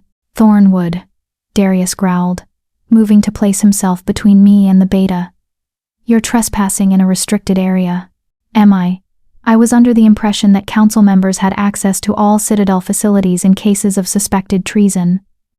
Thornwood stepped onto the platform, his movements measured and deliberate. "And what I'm witnessing certainly appears treasonous. The High Alpha performing a forbidden binding ritual with a suspected speaker. Care to explain?" "There's nothing to explain. Miss Ashwood is developing a sympathetic bond with me. A rare but documented phenomenon among wolfless humans exposed to prolonged alpha presence." "Is that so?" Thornwood's gaze fixed on me, and I felt the weight of his scrutiny like a physical pressure. "Then you won't mind if I test that theory?" "Miss Ashwood, please command me to kneel." The trap was obvious. If I refused, it would confirm I had speaker abilities I was hiding. If I complied and nothing happened, he'd know Darius was lying about the nature of our bond. And if I complied and succeeded, "She can't command anyone," Darius said quickly. "The bond only works between us, a result of prolonged exposure and compatible genetics." "Then let her try anyway. If you're telling the truth, nothing will happen, and we can all go about our evening." Thornwood's smile was sharp. "Dangerous, unless, of course, you're afraid of what we might discover." I looked at Darius through our new bond, feeling his fear, his desperation, his certainty that this was the end. Thornwood had maneuvered us into a position where any choice would expose us, unless I could find a fourth option. "You're right," I said, meeting Thornwood's ice-gray eyes directly. "I should demonstrate what I'm capable of, to clear up any confusion about my nature." "Kiera." "No." Darius reached for me, but I stepped forward, out of his protective radius. "I am Kiera who speaks to beasts," I said, layering power into my voice but directing it carefully, precisely. "And I command you, Beta Thornwood, to tell the truth. What do you really want from this confrontation?" The speaker command hit him like a physical blow. I watched him try to resist, watched his considerable will strain against the compulsion. But my power, amplified by the binding and the still active ritual circle, was too strong. "I want." The words seemed torn from him. "I want proof that speakers still exist. That the council's genocide failed. That there's still hope for." He cut himself off with visible effort, his face going pale. "Hope for what?" I pressed, feeling the shape of the secret he was hiding. "For my daughter." The admission came out strangled. My daughter, who displays all the signs of speaker heritage but has been diagnosed as mentally ill rather than gifted. Who hears wolves' thoughts and goes mad from the chaos. Who the council wants to commit to an asylum where she'll be drugged into oblivion rather than trained. Silence fell across the platform. Even the wind seemed to hold its breath. "You have a speaker daughter," Darius said slowly, "and you've been searching for another speaker who could help her. For 5 years. Thornwood's voice was raw, the cultured veneer stripped away by my command. 5 years of watching her suffer, of lying to the council, of searching desperately for any trace of speaker bloodlines that might have survived. When I heard rumors about Alpha Ashwood's wolfless heir, I had to investigate, had to see if the genetic markers aligned with old records. That's why you came personally to collect me, I said, understanding falling into place. Not to eliminate me, to recruit me, to beg you, if necessary. He looked at me with naked desperation. My daughter is 12 years old. She hears every wolf within 100 miles, all the time, with no way to filter or control it. The noise is driving her insane. But if someone could teach her to use her power properly, to turn the cacophony into something manageable.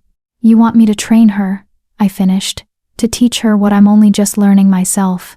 I want you to save her.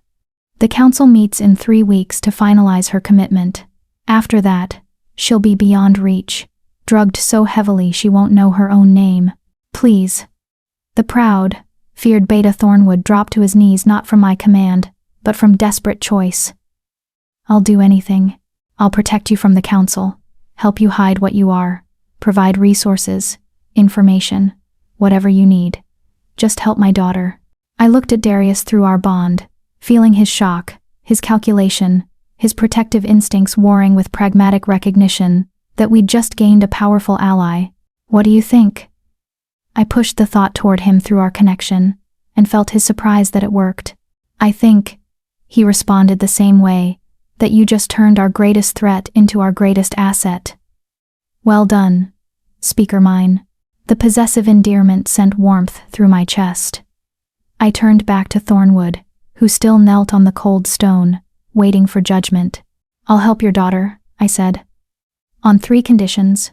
First, you tell no one about what I am, not the council, not your allies, no one. As far as anyone knows, I'm just a wolfless human who developed a sympathetic bond with the High Alpha. Agreed. Second, you provide us with everything you've learned about speakers.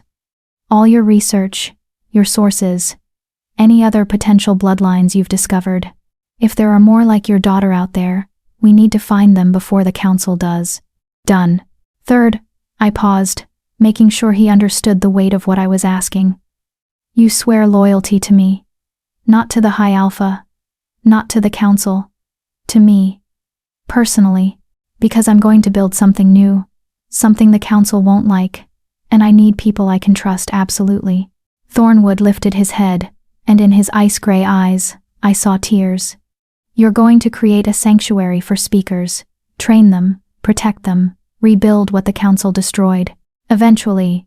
First, I need to survive the next 3 weeks. Then I need to learn enough to actually help your daughter. But yes, that's the ultimate goal, to make sure no one else suffers for being born different. Then I swear it. He placed his fist over his heart in the ancient gesture of fealty. I, Beta Thornwood of the Council of 5, pledge my loyalty to Kiera who speaks to beasts. My skills, my resources, my life all are yours to command. The oath resonated through the ritual circle, binding in a different way than my connection with Darius. Not soul-deep, but still powerful. Still unbreakable without severe consequences. Rise, I said, and he did. His expression shifted from desperation to something like hope. Thank you, he breathed. You have no idea what this means. I do, actually, because 6 weeks ago, I was your daughter. Suffering from something I didn't understand, with no one to help me, everyone looking at me like I was broken. I met his gaze steadily. That's why I'll help her. Not for your loyalty, though I'll accept it, but because I remember what it feels like to be lost and alone and different. And if I can spare her even one day of that pain, it's worth the risk. Darius stepped up beside me, his hand finding mine, our bond humming with shared purpose. We need to move quickly. If the council suspects anything before we're ready, I'll misdirect them, Thornwood said. Create false trails, redirect suspicions, buy you time. But you need to be careful. The other council members aren't as personally motivated as I am. If they discover what you're building, they'll move to destroy it. Let them try, I said, and felt the silver in my eyes flare brighter. I'm done being afraid of people who think difference equals danger. It's time for something new, something better. A revolution. Thornwood said softly. An evolution, I corrected. We're not destroying the old system. We're creating space for something that should have existed all along, a place where speakers and shifters work together, like we were meant to, before the council decided coexistence was impossible. The moon had begun to set, dawn approaching rapidly. We needed to get inside before someone else discovered us. But as I walked back toward the stairwell, flanked by Darius on one side and Thornwood on the other, I felt something shift in my chest. The hollow space where my wolf had slept for 18 years was no longer empty. Something stirred there, awakening slowly, responding to the power I'd claimed and the purpose I'd found. Not fully present yet, but coming. And when she finally emerged, when the speaker and the wolf finally unified into something new, the whole world was going to feel it, just like my grandmother had promised. Chapter 7. The Price of Secrets. The year that followed the binding ritual was both the hardest and the most purposeful of my life. Thornwood made good on his promises. Within days of our arrangement, he'd redirected the council's attention away from me by manufacturing a crisis in the Eastern Territory's rogue attacks that required immediate investigation. While the other council members focused on that threat, Darius and I worked in secret. Training became my entire existence, not just learning to control my speaker abilities, but understanding them. Thornwood smuggled in fragments of pre-purged texts, charred scrolls rescued from burning libraries, oral histories recorded by historians who'd hidden them in code. I spent daylight hours translating, studying, piecing together the lost history of my people. Speakers hadn't been tyrants, as the official histories claimed. They'd been mediators, bridges between human settlements and wolf packs, able to communicate with both, to negotiate peace, to prevent the kind of territorial violence that had nearly destroyed both species. The Forgotten War hadn't been about speakers enslaving shifters. It had been about shifters breaking free from dependence on speakers, attempting to establish autonomy without understanding the cost. The moon goddess didn't create shifters to protect humans from darkness. I read aloud one afternoon, translating from an ancient dialect. She created them to protect humans from speakers who'd grown drunk on power. But in doing so, she overcorrected.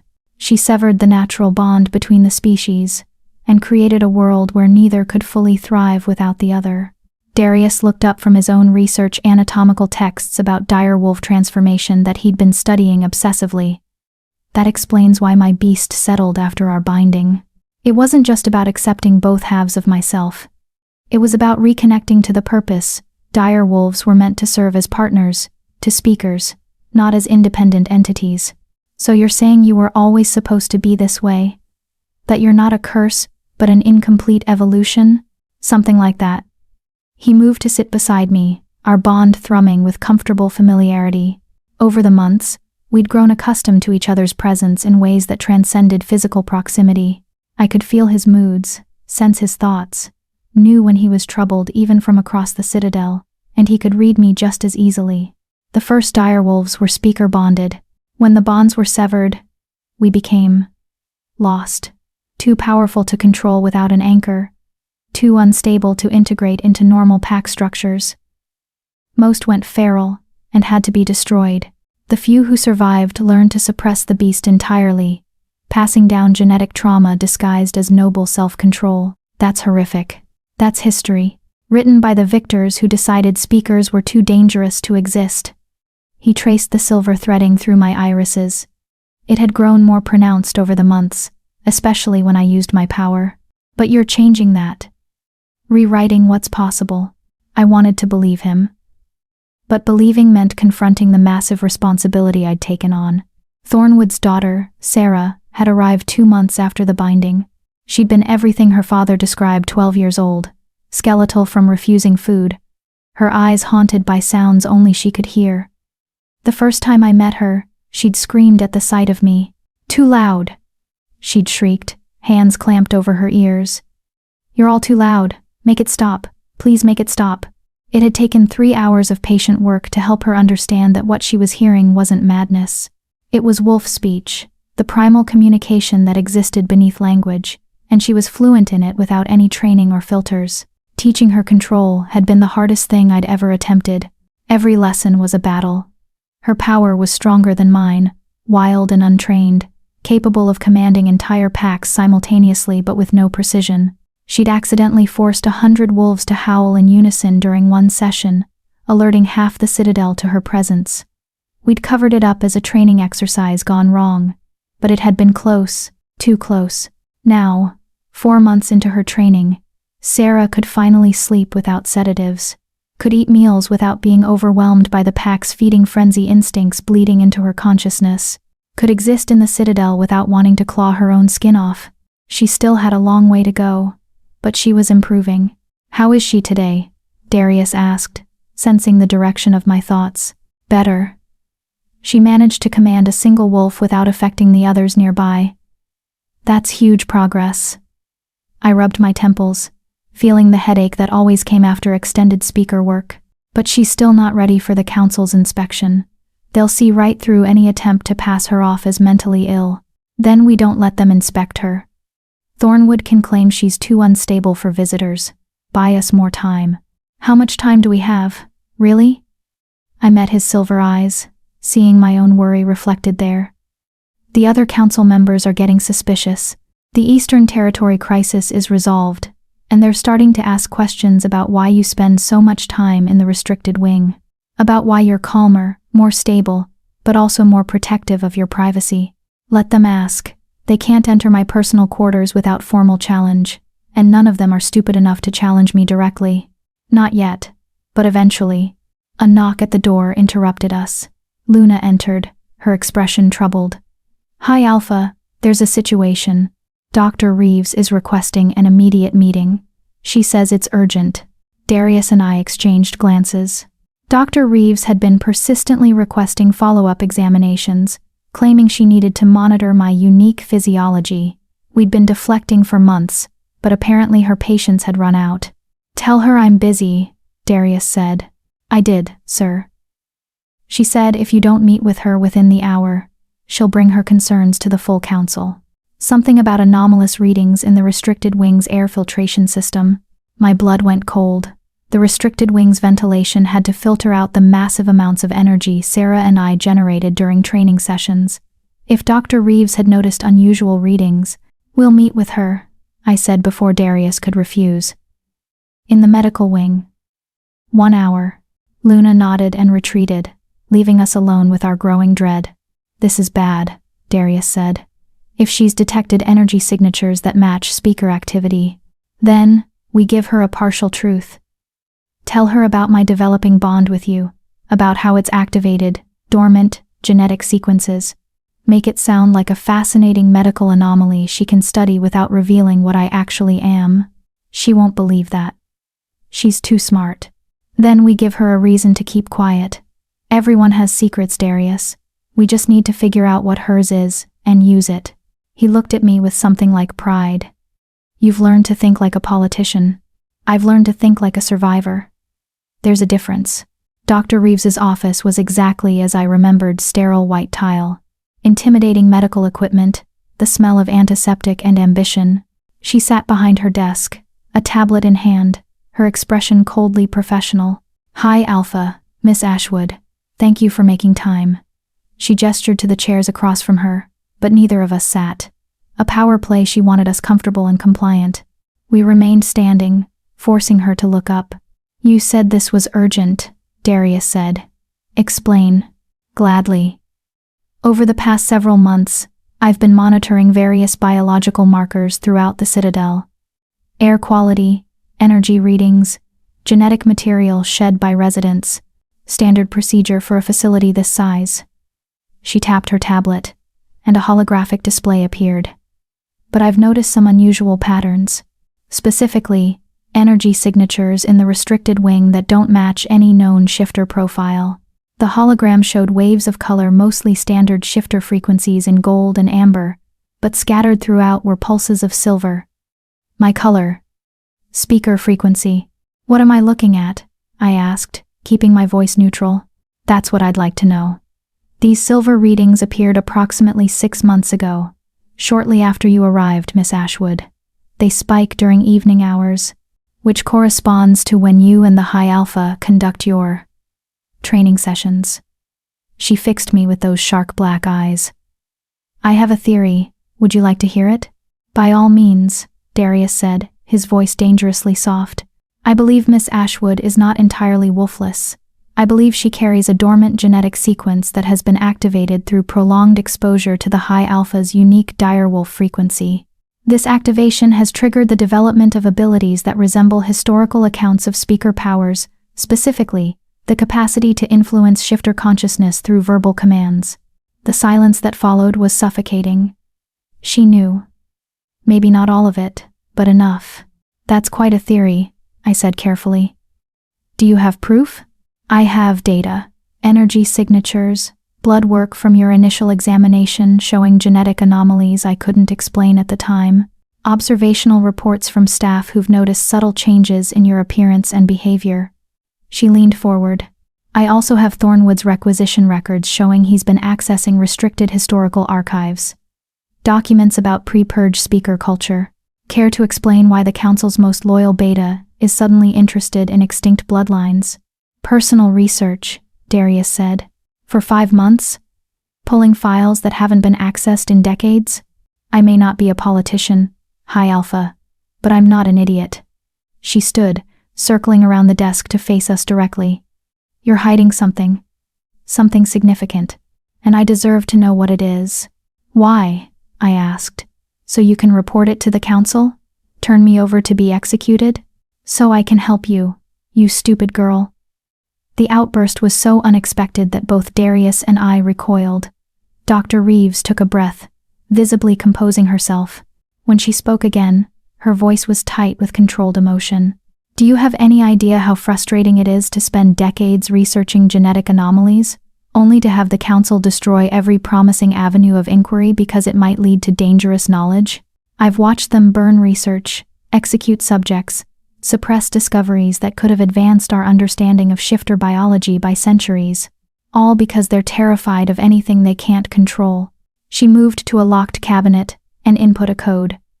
The door swung open, revealing files stacked floor to ceiling, all forbidden, all hidden. I've been collecting suppressed research for 20 years, documenting the Council's crimes against scientific progress, and 6 months ago, the most interesting genetic specimen in a century walks into my lab, and I'm supposed to just ignore it? She pulled out a file and threw it on the desk. This is my daughter. Was my daughter. She developed the ability to sense emotional states in wolves, not quite speaker level, but close. The Council had her executed when she was 16, called it mercy because she was defective. I picked up the file, seeing a young woman's face staring back at me. Dr. Reeves's eyes, but softer, kinder. The notation at the bottom read, eliminated, genetic aberration, threat level moderate. I'm sorry, I said, and meant it. I don't want your sympathy. I want your cooperation. If you are what I think you are, if you're a functional speaker with active abilities, then you're proof that the genetic sequence can be reactivated, that the Council's genocide failed, that there's hope for others like my daughter who might be born with these gifts. And what would you do with that proof? Darius asked. Study it, document it, create a protocol for identifying and training potential speakers before they're discovered and killed by the Council. She looked at me with naked hunger, not for power, but for knowledge, for vindication. Help me understand how you work, Miss Ashwood. Let me run tests, analyze your abilities, create a framework for helping others like you. In exchange, I'll keep your secret. I'll misdirect the Council, falsify reports, do whatever is necessary to protect you. It was the same bargain Thornwood had offered, but with a different currency.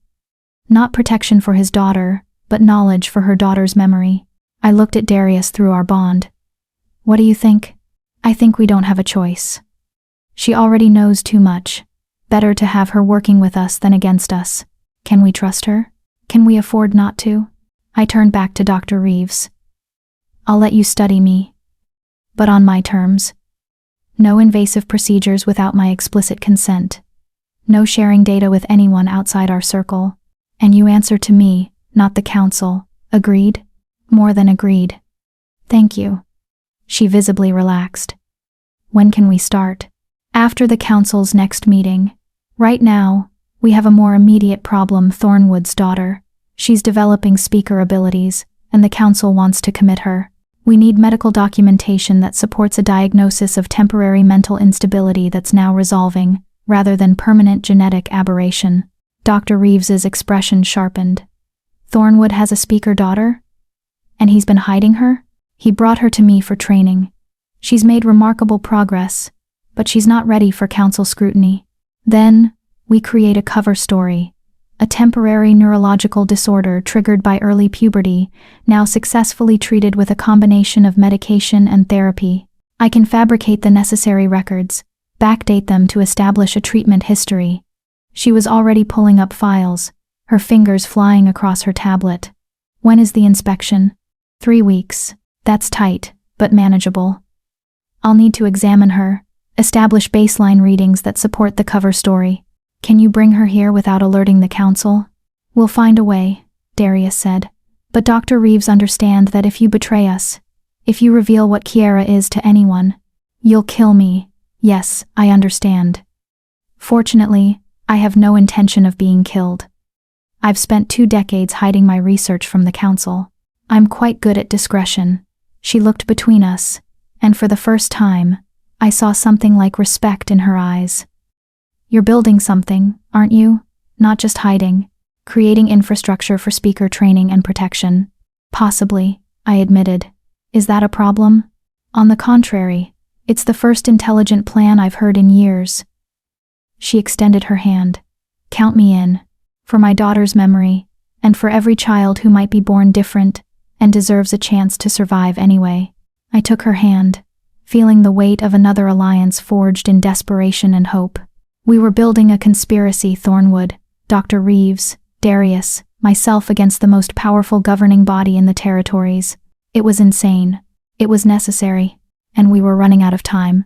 The next 3 weeks passed in a blur of preparation. Sarah submitted to Dr. Reeves's examinations with surprising compliance, recognizing an adult who finally understood what she was experiencing. The fabricated medical records were masterpieces of deception, detailed enough to be convincing, but vague enough to avoid future complications. Thornwood coached his daughter on how to behave during the inspection. Be quiet, subdued. Let them see a traumatized child recovering from illness, not a powerful speaker in training. But I'm not traumatized anymore, Sarah protested. Kiera helped me. I'm better now. I know, sweetheart. But the council can't know that.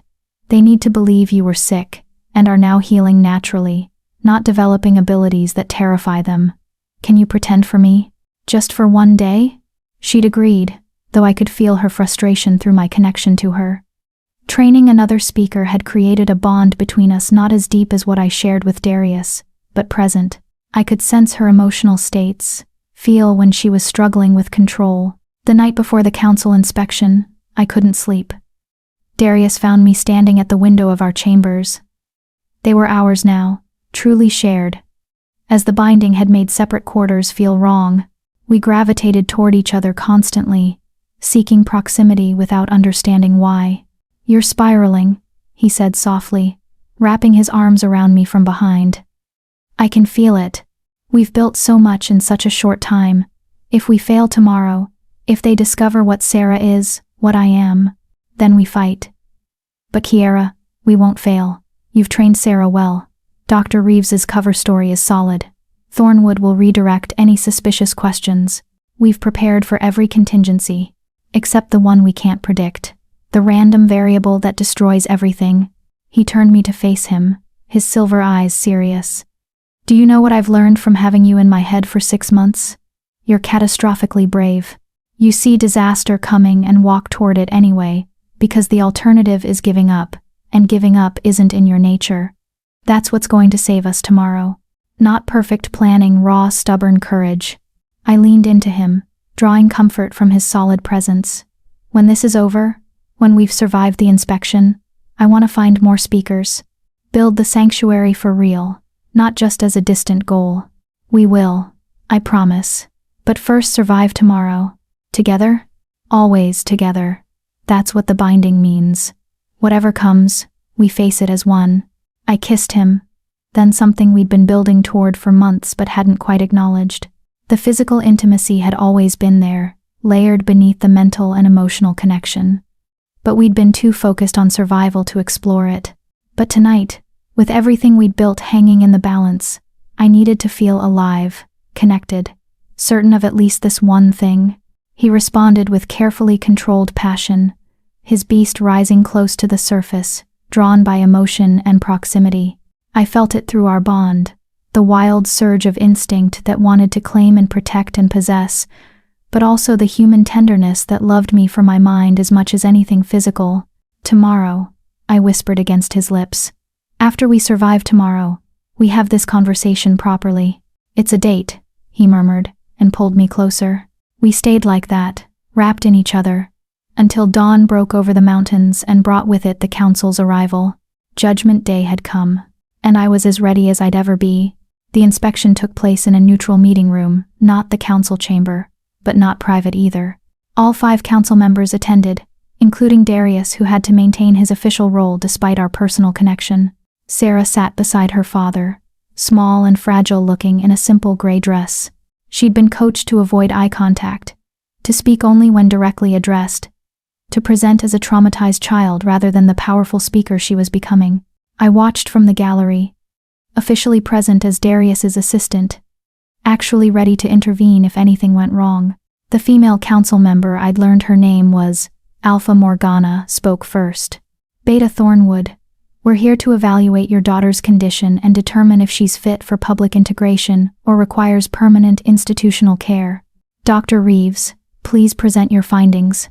Dr. Reeves stood, tablet in hand, her expression professionally neutral. Sarah Thornwood, age 12, presented 6 months ago with acute auditory hallucinations, paranoid delusions, and violent outbursts. Preliminary assessment suggested permanent neurological damage. However, subsequent treatment with a combination of psychotropic medication and cognitive behavioral therapy has shown remarkable improvement. She displayed charts, graphs, fabricated data that told a story of illness and recovery. It was brilliant, detailed enough to withstand scrutiny, but boring enough that no one would look too closely. Current status?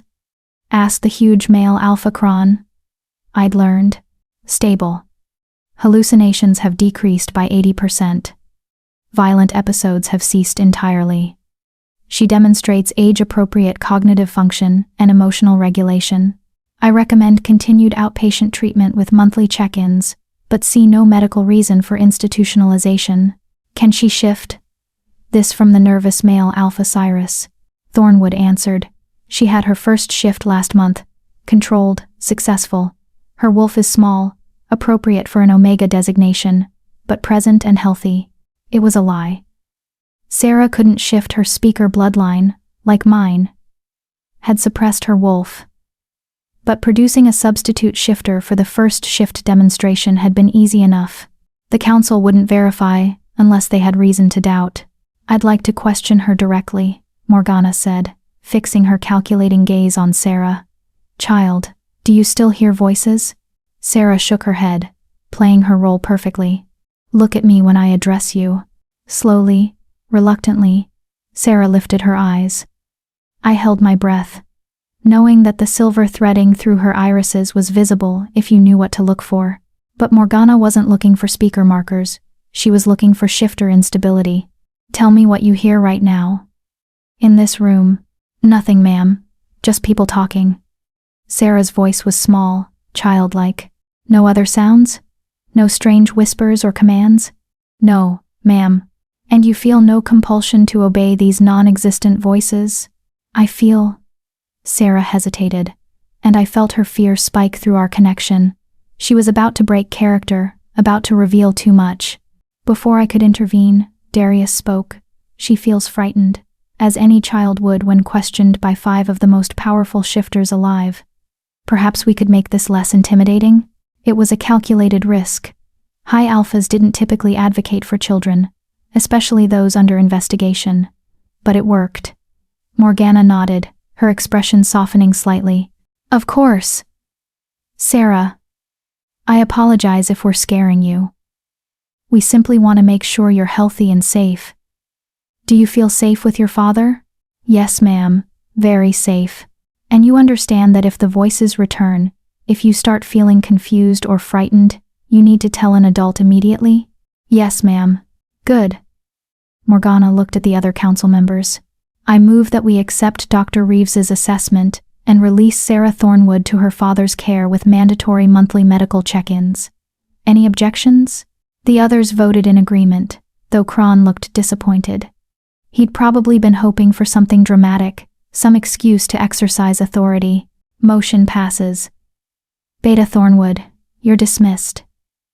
Please keep us informed of your daughter's progress. Thornwood stood, guiding Sarah from the room with a hand on her shoulder. As they passed my position in the gallery, I caught Sarah's eye and felt her relief through our bond. You did perfectly, I projected toward her. So brave. Her tiny smile was all the acknowledgement I needed. But then, as they reached the door, Sarah stumbled, caught herself, and in that moment of imbalance, her control slipped. Every wolf in the room felt it. A pulse of speaker command that said, "Protect," radiating from her small form. It lasted less than a second, but it was there, undeniable, and 3 wolves immediately moved toward her in response before catching themselves. The room went silent. Morgana's eyes narrowed. What was that? What was what? Thornwood asked, but his voice was too careful. That pulse of power. It felt like... She stopped herself, but the damage was done. Suspicion had been planted. Kron stood, his massive frame intimidating. The child is not what she appears. I move that we extend the inspection, run additional tests. Denied, Darius said, his voice carrying absolute authority. The council has voted. The matter is closed. High Alpha, with respect, if there's even a possibility. There is no possibility. What you felt was residual distress from a traumatized child. Emotional bleed over from a young shifter still learning control. It happens. Frequently. He stood, and the pressure in the room intensified. Unless you're suggesting we interrogate every young wolf who experiences emotional instability, in which case, I'll expect all your children, grandchildren, and young pack members to submit to similar scrutiny. The threat was clear. If they pushed this, Darius would turn it into a political disaster that affected everyone. Kron backed down. But his expression promised that this wasn't over. The council dismissed, filing out with various levels of satisfaction and suspicion. Thornwood rushed Sarah away before anyone could corner them with follow-up questions. And I sat in the gallery, my heart pounding, knowing we'd just barely survived, but also knowing that our time was running out. The council was watching now, suspicious, searching for proof, and eventually, they would find it.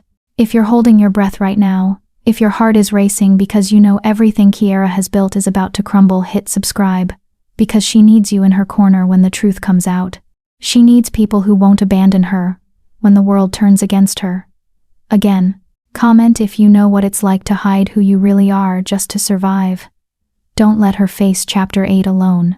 Chapter 8, The Revelation. The attack came 3 days after the inspection. I was in the restricted wing with Sarah, working on fine-tuning her control, when the explosion rocked the citadel. The mountain itself seemed to shudder, and chunks of stone rained from the ceiling. I threw myself over Sarah instinctively, shielding her with my body as the world turned to chaos and dust. What was that? She screamed, her voice barely audible over the alarm klaxons that had started wailing. I don't know. Stay behind me. I pulled her to her feet, coughing through the dust cloud. Through my bond with Darius, I felt his instant response rage mixed with battle readiness, his beast rising to the surface with predatory eagerness. Where are you? His thought came sharp and urgent. Restricted wing, with Sarah. What's happening? Under attack. Multiple entry points. Get to the panic room, now. Don't come out until I come for you. Darius. Now. Kiera. The command wasn't alpha dominance, it was fear. He was terrified for me, and that fear was more compelling than any order could be. I grabbed Sarah's hand and ran, navigating the dust-choked corridors by memory and instinct. Behind us, I could hear sounds of combat snarls, screams, the meaty impact of bodies colliding. The citadel was under siege, but by whom? We'd just reached the panic room when a figure stepped out of the shadows, blocking our path. Alpha Kron, in his massive wolf form, stood between us and safety. His gold eyes glowed with malicious triumph, and his lips pulled back to reveal teeth designed for tearing flesh. Going somewhere? The words came out mangled by his shifted vocal cords, but understandable. The High Alpha said you were in the restricted wing. How convenient that you're exactly where I need you to be. This was you. The realization hit like ice water. You orchestrated this attack. I orchestrated a reckoning. The High Alpha has been hiding something. Everyone can see it. His sudden stability, his protection of a wolfless human, his beta's obsession with forbidden knowledge. Kron advanced slowly, savoring our fear. I suspected. But today, I'm going to prove it. Because when you're threatened, when that child is threatened, you're going to show us all what you really are. He lunged at Sarah. I moved without thinking, putting myself between his massive jaws and the terrified 12-year-old behind me. Speaker power erupted from my throat in a command that shook the walls. Stop! Kron froze mid-leap, his body locked in place by my will. But I could feel him fighting it, his alpha strength pushing against my command with brutal force. He was stronger than any wolf I'd ever tried to control. I'd have seconds before he broke free. Run! I shoved Sarah toward the panic room. Code 1847. Lock yourself in. Don't open it for anyone but Darius. I can help. Run! She ran, and I turned my full attention to Kron, layering command after command to keep him contained. Be still. Be calm. Be human. Each word drained me, my power burning through my reserves like wildfire. But slowly, agonizingly, his massive form began to shrink, bones cracking as my will forced him back to human shape. He fought every inch of the transformation, and when he finally stood before me as a man, naked, furious, trembling with rage, his first words were a victorious snarl. There it is, proof. You're a speaker. I'm nothing. I gasped, exhausted. Just a girl trying to protect a child. You just commanded an alpha against his will. Forced a transformation. That's not nothing, that's exactly what the ancient texts describe. He took a step forward despite my attempts to hold him, his willpower monstrous. The council needs to see this.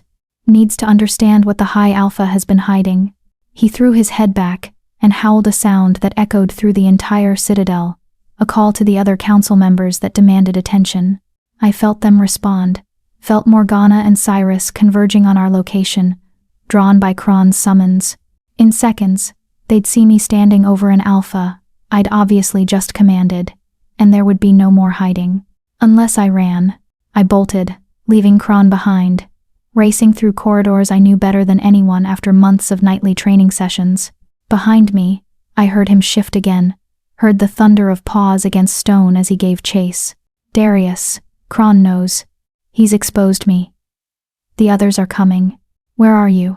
East Corridor, Level 3, heading 4. I rounded a corner and skidded to a stop. The corridor ahead was blocked, not by debris, but by wolves. Dozens of them, surrounding a central figure I recognized instantly. Beta Thornwood, bleeding from multiple wounds, his clothes torn, his expression desperate. And behind him, protected by his body, was Luna, my servant. The young Omega who'd brought me breakfast every morning for 6 months, who'd helped me prepare for the council meeting, who'd become something like a friend despite the barriers between us. Luna was holding something, a bundle wrapped in cloth. And even from a distance, I could smell it. Speaker artifacts. The forbidden texts Thornwood had been collecting. The ones that would prove what we'd been doing. Miss Ashwood, Thornwood called when he saw me. They know. Someone sold us out. The attackers went straight for my quarters, straight for the archives. We have to destroy the evidence before.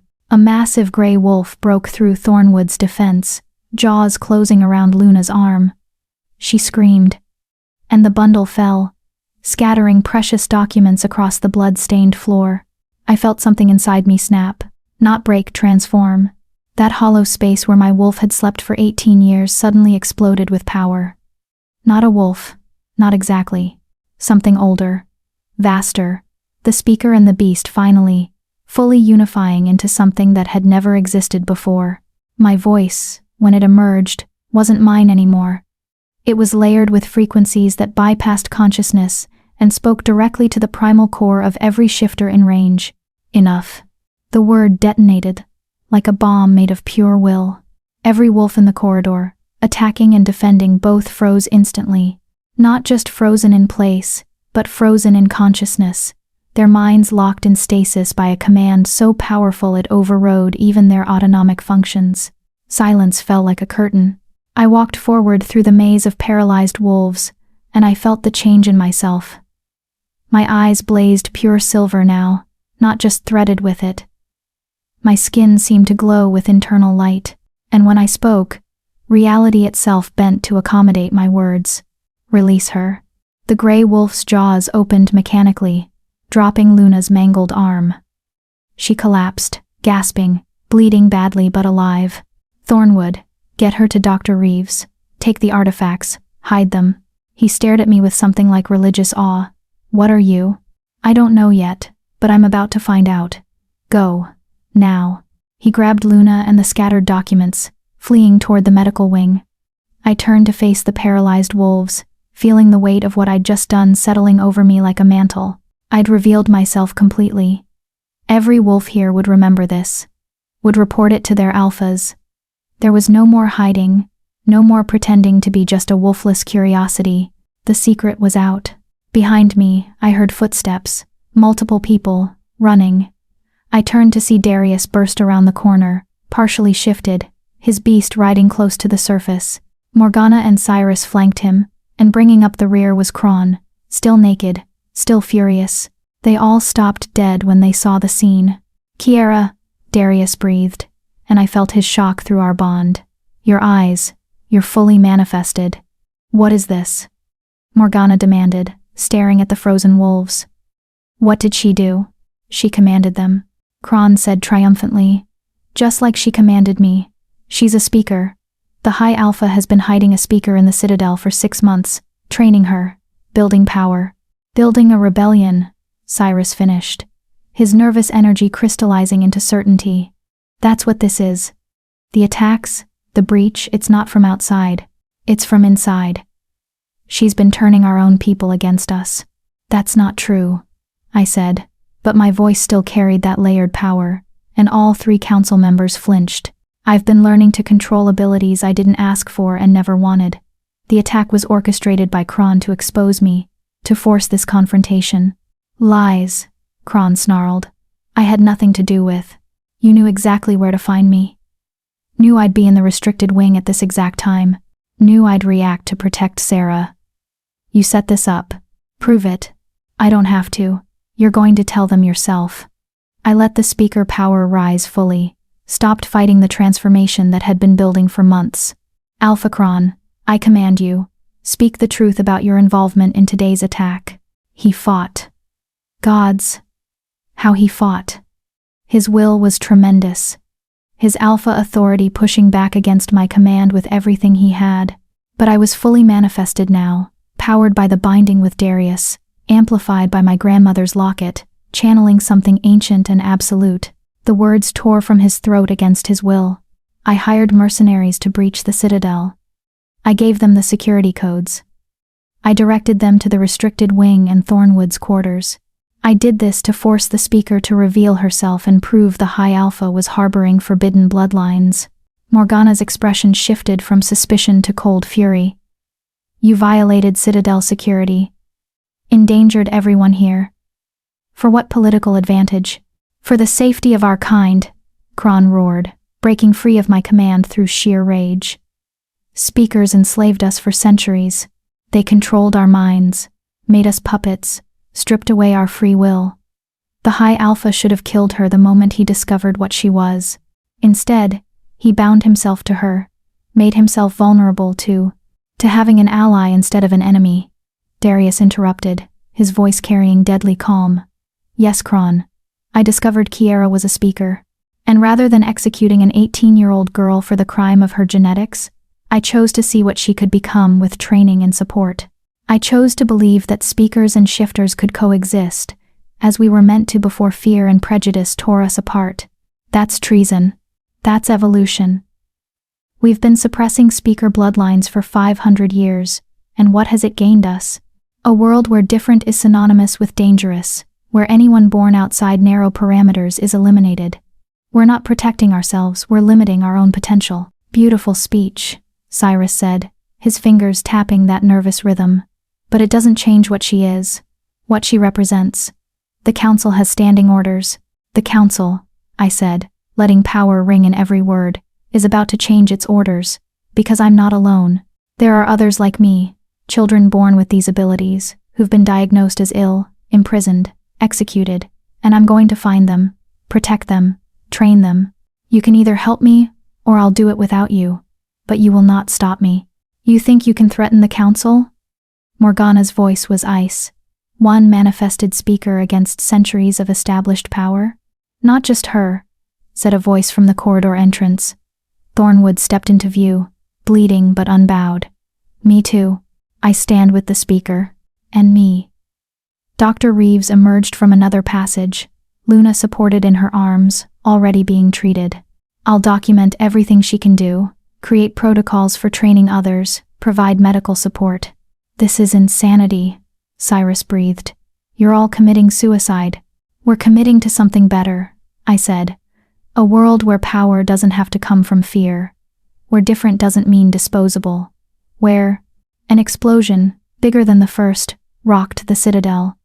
The floor beneath us cracked, and through the widening fissure, I could see fire. The main support columns, Darius said, his face going white.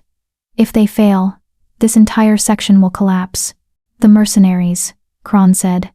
They were supposed to stop after exposing her. Unless someone paid them to do more than expose, Morgana finished grimly. Someone who wanted the citadel destabilized entirely. Kron, what have you done? I only hired them to breach security, not to. Another explosion. Closer. The mountain groaned around us. We need to evacuate. Cyrus said. Get everyone out before. There's no time, Dr. Reeves interrupted. 3,000 residents, one exit route, and maybe 10 minutes before structural collapse. We'll lose hundreds.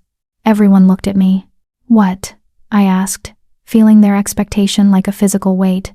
You commanded every wolf in that corridor at once, Darius said. Can you do it again? Broader? Can you command every shifter in the citadel? I don't know. I've never tried anything on that scale. Try now. Because if you can't, we're all about to die. The mountain groaned again, and cracks spider-webbed across the walls. Dust rained from the ceiling. Time was running out. I reached for that well of power inside me, the place where speaker met wolf, where my will could bend reality, and I pushed outward, letting my consciousness expand through the citadel like ripples across water. I felt them every shifter, every wolf. 3,000 individual minds suddenly connected to mine. The weight of them threatened to crush me, their fear and panic bleeding into my consciousness until I couldn't tell where I ended and they began. Too much, I thought desperately. I can't hold this many. You're not alone. Darius's presence surged through our bond, his strength bolstering mine. I'm here. Use me as an anchor. And me. Thornwood's loyalty, sworn months ago, provided structure to my chaos. And me. Dr. Reeves's clinical precision helped me separate individual threads from the overwhelming mass. And me. Sarah, brave little Sarah, added her nascent speaker power to mine. Together, we were enough. I opened my mouth and spoke to every soul in the citadel simultaneously. Be calm. Listen. Trust. When I tell you to move, you will move orderly, quickly, safely. You will help the weak, protect the young, ensure no one is left behind. You are pack, you are family, you are survivors. Now move. 3,000 wolves responded as one. Through the cracked walls and shattered windows, through corridors collapsing around them, they flowed like water finding its course. The strong carried the weak. The fast waited for the slow. No panic. No chaos. Just coordinated evacuation driven by a will greater than any individual's. I held the command for what felt like hours but was probably less than 10 minutes. Held it through tremors that knocked me to my knees. Through pain that felt like my skull was splitting open. Through exhaustion that made every breath a battle. And then, Finally, Darius's voice in my mind. Everyone's out. You can let go. I released the command and collapsed. The last thing I remembered was the mountain giving one final groan. And then everything went dark. I woke to sunlight and the smell of pine. Not the citadel then. Somewhere else. Somewhere safe. I opened my eyes slowly, squinting against the brightness, and found myself in a tent, military grade, spacious, clearly meant for field operations. Through the open flap, I could see an encampment stretching across a mountain meadow. Hundreds of tents, cooking fires, shifters moving with purpose. She's awake, Luna's voice, coming from somewhere to my right. Footsteps. And then Darius was there, kneeling beside the cot I'd been laid on. His face was haggard, his eyes shadowed with exhaustion. But when he looked at me, relief flooded our bond. "Welcome back," he said softly. "You've been unconscious for 2 days." 2 days? What happened to the citadel? Gone. The explosions brought down the main support structure. The entire complex collapsed into the mountain about an hour after the evacuation. His hand found mine, gripping tight, but everyone survived. All 3,000 residents made it out safely because of you. Because you held them together when everything was falling apart. Kron? Dead. Killed by his own mercenaries when he tried to stop them from completing their secondary objective, which, as it turns out, was full destruction of the citadel and assassination of the council.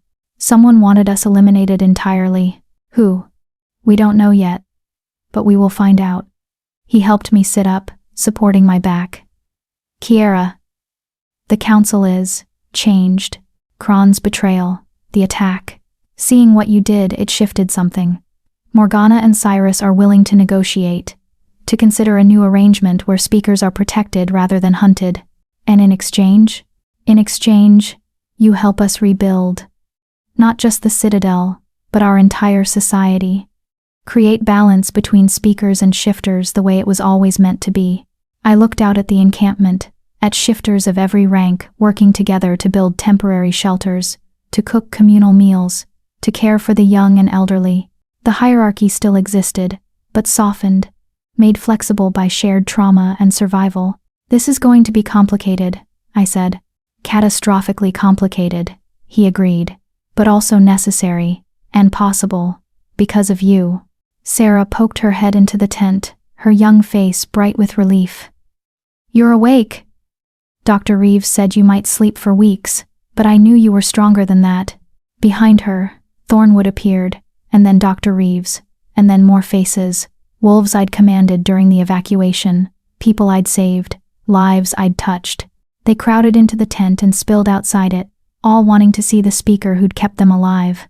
"Thank you," someone said. Then another, and another, until it became a chorus. "Thank you, thank you, thank you." I'd spent 18 years being the broken one, the failure, the shame no one wanted to acknowledge. And now, in the span of one catastrophic day, I'd become something else entirely. A protector, a bridge, a possibility. "What do we do now?" I asked Darius quietly, through our bond. "We build something better," he answered. "Together." I took his hand, feeling the solid certainty of our connection, and looked out at the faces gathered around us. Speaker and shifter, Omega and Alpha, all waiting to see what would come next. And for the first time in my life, I had an answer. We change everything. Epilogue. 6 months later, the new settlement had a name now, Haven. It wasn't grand like the Citadel had been, no towering spires or marble halls, but it was ours, built from cooperation between speakers and shifters, designed to accommodate both. Training grounds where young speakers learned control alongside young wolves learning restraint. Medical facilities where Dr. Reeves researched the genetic connections between our kinds. Archives where Thornwood catalogued, rescued histories. And at the center of it all, a simple stone platform, where the 3 interlocking circles had been carved, the symbol of speaker heritage that was no longer forbidden, but celebrated. I stood on that platform now, watching the sun set over the mountains, feeling the weight of responsibility and the lightness of purpose balanced perfectly. Darius joined me, his hand finding mine automatically. Our bond had deepened over the months, grown from desperate necessity to genuine partnership. Love, even, though we rarely named it that way. Some things were too big for words. The council approved the next phase, he said. We can start expanding, bringing in more potential speakers from the outer territories. How many? 17 identified so far. Children and young adults who've been diagnosed as unstable but show the markers. Thornwood's network is growing. We have sympathetic betas in 4 territories now, willing to redirect cases to us instead of the council's asylums. 17 more lives saved. 17 more bridges built. I leaned into him, drawing comfort from his solid warmth. My grandmother would be proud. This is what she saw, what she prepared me for. Not just surviving, but thriving. Creating space for people like us to exist without apology. She'd be proud of more than that. She'd be proud of you not just for what you've accomplished, but for who you've become. Strong, certain, free. The word resonated in my chest. I'd spent 18 years trapped by what I wasn't, and 6 months discovering what I could be. The Wolfless girl had become the woman who spoke to beasts, who commanded respect without demanding submission, who proved that different could mean powerful instead of broken. Behind us, a howl rose from the training grounds. Sarah, now 13, successfully commanding a practice formation without overwhelming the participants. Her control had grown enormously. Her power channeled into purpose rather than chaos. Soon she'd be teaching others, passing forward what I'd taught her, creating a legacy that would outlast us all. Your wolf is closer, Darius observed. I can feel her stirring when you use your speaker abilities now. He was right. The dormant shifter bloodline in me was waking, responding to constant use of my power, growing stronger daily. Soon, maybe weeks, maybe months, I'd shift for the first time. Not at 18 when tradition demanded, but when I was ready, when both halves of me were aligned and willing. What do you think I'll be? I asked. Wolf? Direwolf? Something else entirely? Something magnificent, he said with certainty. Something that's never existed before, because you're forging a path no one else has walked. The sun touched the horizon, painting the sky in shades of fire and gold. Across Haven, lights began to appear, cookfires, lanterns, the glow of community settling in for evening. I thought about the journey that had brought me here, from worthless to invaluable, from broken to whole, from alone to surrounded by family chosen rather than born into. Thank you, I said to Darius, for seeing what I could become before I could see it myself. Thank you, he countered, for showing me that monsters can be redeemed, that curses can be blessings in disguise, that the space between human and beast isn't a prison, it's a home. We stood together as darkness fell, 2 halves of one impossible whole, and watched Haven transform from settlement to sanctuary. The world was changing. We were changing it. And somewhere in the territories beyond, more speakers were waiting to be found. More wolves were waiting to learn that different didn't mean dangerous. More stories were waiting to be told. But for now, in this moment, there was only peace. Only purpose. Only the certainty that we'd found what we were looking for, belonging.